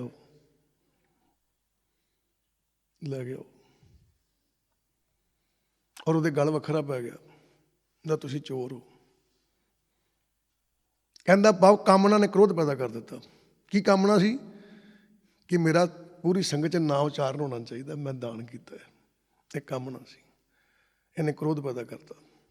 ਠੀਕ ਹੈ, ਤੇ ਇੱਥੇ ਗੁਰੂ ਸਾਹਿਬ ਨੂੰ ਕਹਿੰਦੇ ਕਾਮ ਕ੍ਰੋਧ ਨਾ ਮੋਹੀਏ, ਬਿਨ ਸੇ ਲੋਭ ਸੁਹਾਨ। ਕਹਿੰਦਾ ਸੱਚੇ ਮਾਰਗ ਚੱਲਦਿਆਂ ਉਸਤਤ ਕਰੇ ਜਹਾਨ। ਕਹਿੰਦਾ ਸੱਚੇ ਮਾਰਗ ਦੇ ਅਗਰ ਚੱਲੀਏ, ਸੱਚਾ ਮਾਰਗ ਕੀ ਹੈ? ਸਭ ਤੋਂ ਉੱਤਮ ਸੱਚਾ ਮਾਰਗ ਆ ਮਨ ਬਿਰਤੀ ਅੰਦਰ ਟਿਕ ਜਾ, ਜੋ ਤਿਸ ਭਾਵੇ ਨਾਨਕਾ ਸਹੀ ਗੱਲ ਚੰਗੀ। ਸਭ ਤੋਂ ਉੱਤਮ ਸੱਚਾ ਮਾਰਗ ਹੈ, ਟਿਕਦਾ ਹੀ ਨਹੀਂ। ਜਿੱਦਣ ਤੁਹਾਡੇ ਮਨ ਵਿੱਚ ਖਿਆਲ ਪੈਦਾ ਹੋ ਗਿਆ ਕਿ ਜੋ ਕੁਝ ਵੀ ਕਰਦਾ ਪਰਮਾਤਮਾ ਤੋਂ ਭਲੇ 'ਚ ਕਰਦਾ, ਜੋ ਕੁਝ ਵੀ ਕਰਦਾ ਸਹੀ ਕਰਦਾ, ਜਿੱਦਣ ਮਨ 'ਚ ਟਿਕ ਗਿਆ ਕਿਤੇ, ਕਿਉਂਕਿ ਆਟੋਮੈਟਿਕ ਤਬਦੀਲੀਆਂ ਨੇ। ਆਪਾਂ ਪੜ੍ਹਿਆ ਸ਼ੁਰੂ ਕੀਤਾ ਕਿੱਥੋਂ? ਸੰਕ੍ਰਾਂਤੀ ਤੋਂ। ਕ੍ਰਾਂਤੀ ਲਿਆਉਣੀ ਹੈ, ਤਬਦੀਲੀ ਲਿਆਉਣੀ, ਤਾਂ ਦੇਖੋ ਤਬਦੀਲੀਆਂ ਕਿੱਦਾਂ ਆਉਣ ਡੀਆਂ। ਕਹਿੰਦੇ ਤਬਦੀਲੀਆਂ ਆਪਣੇ ਆਪ ਆਈ ਜਾਣੀਆਂ ਨੇ। ਕੀ ਹੋਏਗਾ? ਸੱਚੇ ਮਾਰਗ ਚੱਲਦਿਆਂ। ਕਹਿੰਦਾ ਜਿਵੇਂ ਜਿਵੇਂ ਸੱਚੇ ਮਾਰਗ 'ਤੇ ਚੱਲੇਗਾ ਤੂੰ, ਤੇ ਉਸਤਤ ਕਰੇ ਜਹਾਨ। ਕਹਿੰਦਾ ਸਾਰੇ ਜਹਾਨ ਵਿੱਚ ਤੇਰੀ ਉਸਤਤ ਹੋਏਗੀ, ਤੇਰੀ ਵਡਿਆਈ ਹੋਏਗੀ। ਸਾਰਾ ਜਹਾਨ ਕਹੇਗਾ ਵੀ ਇਹ ਨੇਕ ਇਨਸਾਨ ਹੈ। ਠੀਕ ਹੈ, ਫਿਰ ਗੁਰੂ ਸਾਹਿਬ ਬਣ ਕੇ ਕਹਿਣ ਲੱਗੇ, ਕਹਿੰਦੇ 68 ਤੀਰਥ ਸਗਲ ਪੁੰਨ ਜੀ ਦਇਆ ਪ੍ਰਵਾਨ। ਹੁਣ ਗੱਲ ਚੱਲੀ ਸੀ ਨਾਮ ਦੀ। 68 ਤੀਰਥ ਸਗਲ ਪੁੰਨ, ਕਹਿੰਦੇ ਵੀ 68 ਤੀਰਥਾਂ ਦਾ ਤੇ ਸਾਰੇ ਪੁੰਨਾਂ ਦਾ ਫਲ ਤੈਨੂੰ ਮਿਲ ਜਾਏਗਾ। ਕਹਿੰਦਾ ਕਦੋਂ? ਕਹਿੰਦੇ ਜੀ ਦਇਆ ਪ੍ਰਵਾਨ। ਕਹਿੰਦਾ ਜੇ ਤੇਰੇ ਮਨ ਵਿੱਚ ਦਇਆ ਪੈਦਾ ਹੋ ਜਾਵੇ, ਠੀਕ ਹੈ, ਤਾਂ ਤੇਰਾ ਮਨ ਜਿਹੜਾ ਨਾ, ਤੇਰੀ ਸੁੱਟ ਜਿਹੜੀ ਹੈ ਸ਼ਬਦ ਨੂੰ ਪ੍ਰਵਾਨ ਕਰੂਗੀ। ਜਿੰਨਾ ਚਿਰ ਮਨ 'ਚ ਦਇਆ ਨਾ ਹੋਵੇ, ਸਾਡੀ ਸੁੱਤ ਸ਼ਬਦ ਨੂੰ ਪ੍ਰਵਾਨ ਨਹੀਂ ਕਰਦੀ। ਕ੍ਰੋਧੀ ਬੰਦੇ ਦੇ ਅੰਦਰ ਕਦੀ ਸ਼ਬਦ ਨਹੀਂ ਟਿਕਦਾ। ਠੀਕ ਹੈ, ਕਿ ਨਾਮ ਦਾ ਤੇ ਕ੍ਰੋਧ ਦਾ ਆਪਸ 'ਚ ਸੰਬੰਧ ਨਹੀਂ ਜੁੜਦਾ। ਤੇ ਗੁਰੂ ਸਾਹਿਬ ਨੇ ਕਹਿਣ ਲੱਗੇ, ਕਹਿੰਦੇ ਕਿ ਜੀ ਦਇਆ ਪ੍ਰਵਾਨ। ਕਹਿੰਦੇ ਜਦੋਂ ਤੇਰੇ ਮਨ ਵਿੱਚ ਦਇਆ ਆ ਜਾਏਗੀ ਨਾ ਜੀਆਂ ਦੇ ਪ੍ਰਤੀ, ਫਿਰ ਤੇਰੀ ਸੁੱਟ ਜਿਹੜੀ ਹੈ, ਤੇਰਾ ਧਿਆਨ ਜਿਹੜਾ ਸ਼ਬਦ ਨੂੰ ਪ੍ਰਵਾਨ ਕਰ ਲਏਗਾ। ਤੇਰੇ ਧਿਆਨ ਦੇ ਵਿੱਚ ਸ਼ਬਦ ਟਿਕ ਜਾਏਗਾ। ਜਿੰਨੇ 'ਚ ਦਇਆ ਨਹੀਂ ਨਾ, ਤੁਸੀਂ ਦੇਖੋ ਕਲਗੀਧਰ ਪਾਤਸ਼ਾਹ ਜਦੋਂ ਸੀਸ ਮੰਗੇ, ਸਭ ਤੋਂ ਪਹਿਲਾਂ ਕੌਣ ਉੱਠਿਆ? ਭਾਈ ਦਇਆ ਸਿੰਘ। ਸਭ ਤੋਂ ਪਹਿਲਾਂ ਸਿੱਖ ਦੇ ਅੰਦਰ ਦਇਆ ਬੜੀ ਜ਼ਰੂਰੀ ਹੈ। ਤੇ ਇੱਥੇ ਵੀ ਗੁਰੂ ਸਾਹਿਬ ਨੇ ਕਹਿਣ ਲੱਗੇ ਜੀ ਦਇਆ ਪ੍ਰਵਾਨ, ਜਿਸ ਨੂੰ ਦੇਵੇ ਦਇਆ ਕਰ ਸੋਈ ਪੁਰਖ ਸਜਾਨ। ਕਹਿੰਦੇ ਜਿਹਨੂੰ ਪਰਮਾਤਮਾ ਦਇਆ ਕਰਕੇ ਦੇ ਦੇਵੇ, ਕੀ ਦੇ ਦੇਵੇ? ਮਨੁੱਖੀ ਜੀਵਨ, ਮਾਘ ਦਾ ਮਹੀਨਾ ਦੇ ਦੇਵੇ, ਔਰ ਗੁਰੂ ਚਰਨ ਨਾਲ ਜੁੜਨ ਦਾ ਮੌਕਾ ਦੇ ਦੇਵੇ, ਔਰ ਮੱਤ ਦੇ ਦੇ, ਬੁੱਧੀ ਦੇ ਦੇਵੇ ਕਿ ਤੂੰ ਜੁੜਨਾ ਕਿਵੇਂ ਆ। ਜਿਹਨੂੰ ਸਮਝ ਲੱਗ ਜਾਏ ਗੁਰੂ ਦੇ ਉਪਦੇਸ਼ ਦੀ, ਕਹਿਣ ਲੱਗੇ ਗੁਰੂ ਸਾਹਿਬ ਜਿਸ ਨੂੰ ਦੇਵੇ ਦਇਆ ਕਰ ਸੋਈ ਪੁਰਖ। ਕਹਿੰਦਾ ਉਹ ਪੁਰਖ ਆ। ਸੁਜਾਨ ਦਾ ਪਾਸ ਸਿਆਣਾ ਹੁੰਦਾ, ਉਹ ਸਿਆਣਾ ਹੋ ਜਾਂਦਾ ਔਰ ਉਹਦੇ ਅੰਦਰ ਪ੍ਰਕਾਸ਼ ਪੈਦਾ ਹੋ ਜਾਂਦਾ। ਫਿਰ ਗੁਰੂ ਸਾਹਿਬ ਨੇ ਕੀ ਕਿਹਾ? ਜਿਨ੍ਹਾਂ ਮਿਲਿਆ ਪ੍ਰਭ ਆਪਣਾ ਨਾਨਕ ਤਿਨ ਕੁਰਬਾਨ। ਦੇਖੋ ਕਹਿੰਦੇ ਜਿਨ੍ਹਾਂ ਨੂੰ ਆਪਣਾ ਪਰਮਾਤਮਾ ਮਿਲਿਆ ਹੋਇਆ ਹੈ, ਗੁਰੂ ਅਰਜਨ ਦੇਵ ਮਹਾਰਾਜ ਕਹਿੰਦੇ ਮੈਂ ਉਹਨਾਂ ਤੋਂ ਕੁਰਬਾਨ ਸਦਕੇ ਜਾਣਾ। ਧਿਆਨ ਦੇਣ ਵਾਲੀ ਗੱਲ ਆ ਇੱਥੇ। ਹੁਣ ਜਿਨ੍ਹਾਂ ਮਿਲਿਆ ਪ੍ਰਭ ਆਪਣਾ, ਹੁਣ ਅਸੀਂ ਜ਼ੋਰ ਤੇ ਲਾਉਣ ਡਏ ਹਾਂ। ਦੇਖਿਆ ਜਾਏ ਗੁਰੂ ਦੇ ਕਾਗਜ਼ਾਂ ਸਾਰੇ ਚੰਗੇ ਆ, ਗੁਰੂ ਜੀ ਸਭ ਨੂੰ ਪਿਆਰ ਕਰਦੇ, ਪਰ ਕਹਿੰਦੇ ਨਹੀਂ, ਉਹਨਾਂ ਦੇ ਮੈਂ ਸਦਕੇ ਜਾਣਾ ਜਿਨ੍ਹਾਂ ਨੂੰ ਇਸ ਜੀਵਨ ਦੇ ਅੰਦਰ, ਮਾਘ ਦੇ ਮਹੀਨੇ ਅੰਦਰ, ਮਨੁੱਖੀ ਜੀਵਨ ਦੇ ਅੰਦਰ ਆਪਣਾ ਪਰਮਾਤਮਾ ਮਿਲ ਪਿਆ। ਉਹਨਾਂ ਦੇ ਮੈਂ ਸਦਕੇ ਜਾਣਾ, ਉਹਨਾਂ ਦੇ ਮੈਂ ਕੁਰਬਾਨ ਜਾਣਾ। ਠੀਕ ਹੈ, ਮਾਘ ਸੁੱਚੇ ਸੇ ਕਾਂਢੀਏ ਜਿੰਨਾ ਪੂਰਾ ਗੁਰ ਮਿਹਰਬਾਨ। ਗੁਰੂ ਸਾਹਿਬ ਕਹਿਣ ਲੱਗੇ ਮਾਘ ਸੁੱਚੇ ਸੇ ਕਾਢੀਏ। ਹੁਣ ਮਾਘ ਮਹੀਨੇ ਦੇ ਅੰਦਰ, ਮਾਘ ਮਹੀਨੇ ਦਾ ਮਤਲਬ 30 ਦਿਨਾਂ ਦਾ ਮਹੀਨਾ ਸਾਰਾ। ਉਹ ਕਹਿੰਦੇ ਮਨੁੱਖੀ ਜੀਵਨ ਜਿਨ੍ਹਾਂ ਨੂੰ ਮਿਲਿਆ, ਔਰ ਇਸ ਮਿੱਠੀ ਜਿਹੀ ਰੁੱਤ ਦੇ ਅੰਦਰ ਜਿਨ੍ਹਾਂ ਨੇ ਗੁਰੂ ਦੇ ਮਾਰਗ ਤੇ ਚੱਲਣਾ ਕਰ ਲਿਆ ਤੇ ਸੁੱਚੇ ਹੋ ਗਏ, ਪਵਿੱਤਰ ਹੋ ਗਏ। ਸੁੱਚੇ ਦਾ ਭਾਵ ਕੀ? ਪਵਿੱਤਰ। ਮਾਘ ਸੁੱਚੇ ਸੇ ਕਾਢੀਏ। ਕਹਿੰਦੇ ਇਸ ਜੀਵਨ ਦੇ ਵਿੱਚੋਂ ਪਰਮਾਤਮਾ ਉਹਨਾਂ ਨੂੰ ਪਵਿੱਤਰ ਮੰਨ ਕੇ ਵੱਖਰਾ ਕਰ ਲੈਂਦਾ। ਕਿਹਨਾਂ ਨੂੰ? ਜਿਨ ਸੇਵਿਆ ਤਿਨ ਪਾਇਆ ਮਾਨ। ਮਾਗ ਸੁੱਚੇ ਸੇ ਕਾਢੀਏ। ਕਹਿੰਦਾ ਇਸ ਜੀਵਨ ਦੇ ਵਿੱਚੋਂ ਉਹ ਸੱਚੇ ਸੁੱਚੇ ਪਰਮਾਤਮਾ ਕੱਢ ਕੇ ਸਾਈਡ ਤੇ ਕਰ ਲੈਂਦਾ। ਠੀਕ ਹੈ। ਜਿਨ ਪੂਰਾ ਗੁਰ ਮਿਹਰਬਾਨ। ਕਹਿੰਦੇ ਜਿਨ੍ਹਾਂ ਦੇ ਉੱਤੇ ਪੂਰਨ ਗੁਰੂ ਮਿਹਰਬਾਨ ਹੋ ਜਾਂਦਾ। ਕਹਿੰਦਾ ਆਪਾਂ ਜਿਨ੍ਹਾਂ ਨੂੰ ਇਹ ਦਾਤ ਦੇ ਦਿੰਦਾ ਹੈ। ਹੁਣ ਗੁਰੂ ਤਾਂ ਸਾਰਿਆਂ ਦੇ ਮਿਹਰਬਾਨ ਹੈ। ਕਿਸੇ ਨੂੰ ਛੱਡਿਆ ਗੁਰੂ ਜੀ ਨੇ? ਕਦੀ ਹੋਇਆ ਵੀ ਉਪਦੇਸ਼ ਦੇਣ ਲੱਗਿਆ ਕਿਹਾ ਵੀ ਆਹ ਬੰਦੇ ਉੱਠ ਕੇ ਬਾਹਰ ਚੱਲ ਜਾਓ, ਇਹ ਉਪਦੇਸ਼ ਨਹੀਂ ਸੁਣ ਸਕਦੇ? ਕਿਹਾ ਕਦੀ ਗੁਰੂ ਜੀ ਨੇ? ਇਹਦਾ ਮਤਲਬ ਸਭ ਦੇ ਮਿਹਰਬਾਨ ਆ, ਪਰ ਇੱਦਾਂ ਆ ਵੀ ਜਿਹਦੀ ਆਤਮਿਕ ਬਿਰਤੀ ਆਤਮ ਸਮਰਪਣ ਹੋ ਗਈ। ਉਹੀ ਗੱਲ ਫਿਰ ਆ ਗਈ, ਜਿਹਨੇ ਆਪਣੇ ਵਿਚਾਰ ਦਾਨ ਕਰ ਦਿੱਤੇ। ਨਹੀਂ ਤਾਂ ਵਿਚਾਰ ਹੀ ਦਾਨ ਨਹੀਂ ਕਰਨ ਦੇ। ਅਸੀਂ ਰੁਪਈਆ 100 10 20 ਉਹ ਵੀ ਦਾਨ ਕਿੱਥੇ ਦਿੱਤਾ ਹੈ? ਉਹ ਵੀ ਸਾਡੇ ਭਾਅ ਦੀ ਬਣੀ ਹੈ। ਠੀਕ ਹੈ ਕਿ ਨਹੀਂ? ਵੀ ਯਾਰ ਕੁਝ ਕਿਸੇ ਨੇ ਪੁੱਛਿਆ ਨਹੀਂ, ਕਿਸੇ ਲਿਖਿਆ ਨਹੀਂ। ਮੇਰੇ ਪੈਸੇ ਲਿਖ ਲੈਂਦਾ ਮੈਂ ਕਿੰਨੇ ਦਿੱਤੇ ਦਾਨ। ਗੁਰੂ ਪਿਆਰਿਓ, ਜਿੱਦਣ ਤੁਹਾਡੀ ਮਨ ਬਿਰਤੀ ਅੰਦਰ ਇਹ ਚੀਜ਼ ਟਿਕ ਗਈ ਨਾ ਕਿ ਮੈਂ ਦੇਣ ਜੋਗਾ ਨਹੀਂ, ਅਗਰ ਗੁਰੂ ਚਰਨਾਂ 'ਚ ਮੈਂ ਕੋਈ ਪੈਸਾ ਰੱਖਿਆ ਤੇ ਗੁਰੂ ਤੇਰੀ ਰਹਿਮਤ ਹੋਈ, ਤੇਰੀ ਕਿਰਪਾ ਹੋਈ ਤੇ ਮੈਂ ਦੇਣ ਜੋਗਾ ਹੋਇਆ, ਵਰਨਾ ਮੈਂ ਦੇਣ ਜੋਗਾ ਕਿੱਥੇ ਸੀ? ਜਿੱਦਣ ਇਹ ਬਿਰਤੀ ਬਣ ਗਈ, ਗੁਰੂ ਸਾਹਿਬ ਬਣ ਕਹਿੰਦੇ ਜਿਨ੍ਹਾਂ ਦੇ ਗੁਰੂ ਪੂਰਾ ਮਿਹਰਬਾਨ ਹੋ ਜਾਂਦਾ ਹੈ, ਪੂਰਨ ਤੌਰ ਦੇ ਉੱਤੇ ਗੁਰੂ ਜੀ ਉਪਦੇਸ਼ ਦਿੰਦੇ ਤੇ ਕੋਈ ਸਮਝ ਲੈਂਦਾ, ਆਪਣੇ ਮਨ 'ਚ ਟਿਕਾ ਲੈਂਦਾ ਤੇ ਟਿਕਾ ਕੇ ਕਹਿੰਦਾ ਫਿਰ ਉਹ ਇਸ ਜੀਵਨ ਦੇ ਅੰਦਰ ਸੁੱਚਾ ਸੱਚਾ ਹੋ ਜਾਂਦਾ। ਫਿਰ ਪਰਮਾਤਮਾ ਵੱਖਰਾ ਕਰ ਲੈਂਦਾ ਉਹਨੂੰ, ਖਿੱਚੋ 84 ਦੇ ਗੇਟ 'ਚੋਂ ਵੱਖਰਾ ਕਰਕੇ ਆਪਣਾ ਰੂਪ ਦੇ ਦਿੰਦਾ ਉਹਨੂੰ। ਠੀਕ ਹੈ। ਹਰ ਕਾ ਭਗਤ ਹਰ ਹੀ ਜਿਹਾ, ਕਹਿੰਦੇ ਉਹਦੇ ਵਰਗਾ ਹੋ ਜਾਂਦਾ। ਸੋ ਕੀ ਹੈ, ਵਡਭਾਗੇ ਉਹ ਕਰਮਾਂ ਵਾਲੇ ਹੋ ਕੇ ਤੁਹਾਡੇ ਕੋਲ ਵੀ ਮਾਘ ਦਾ ਮਹੀਨਾ ਹੈ। ਕਹਿੰਦਾ ਪਰ ਤੁਹਾਡੇ ਕੋਲ ਵੀ ਉਹੀ ਜੀਵਨ ਆ ਜਿਸ ਜੀਵਨ ਦੇ ਅੰਦਰ ਸੁੱਚੇ ਹੋ ਸਕੀਦਾ ਹੈ। ਸੋ ਕਹਿੰਦਾ ਭਾਵ ਹੈ ਕਿ ਮਨੁੱਖੀ ਜੀਵਨ ਜਿਹੜਾ ਹੈ ਮਾਘ ਦੇ ਮਹੀਨੇ ਵਰਗਾ ਗੁਰੂ ਸਾਹਿਬਾਂ ਨੇ ਸਾਨੂੰ ਸਮਝਾਇਆ ਆਇਆ। ਅਸੀਂ ਰਾਸ਼ੀਆਂ ਨਾਲ ਜੋੜ ਲਿਆ, ਮਹੀਨਿਆਂ ਤੱਕ ਜੋੜ ਲਿਆ, ਸਾਰੀ ਚੀਜ਼ ਦੀ ਵਿਚਾਰ ਕਰਨੀ ਹੈ। ਸੋ ਮਾਲਕ ਚੜ੍ਹਦੀਆਂ ਕਲਾ ਕਰੇ। ਸਮਾਂ ਹੋ ਗਿਆ, ਆਓ ਇੱਥੇ ਸਮਾਪਤੀ ਕਰਦੇ ਫਤਿਹ ਕੇ ਜਾਈਏ। ਵਾਹਿਗੁਰੂ ਜੀ ਕਾ ਖਾਲਸਾ, ਵਾਹਿਗੁਰੂ ਜੀ ਕੀ ਫਤਿਹ।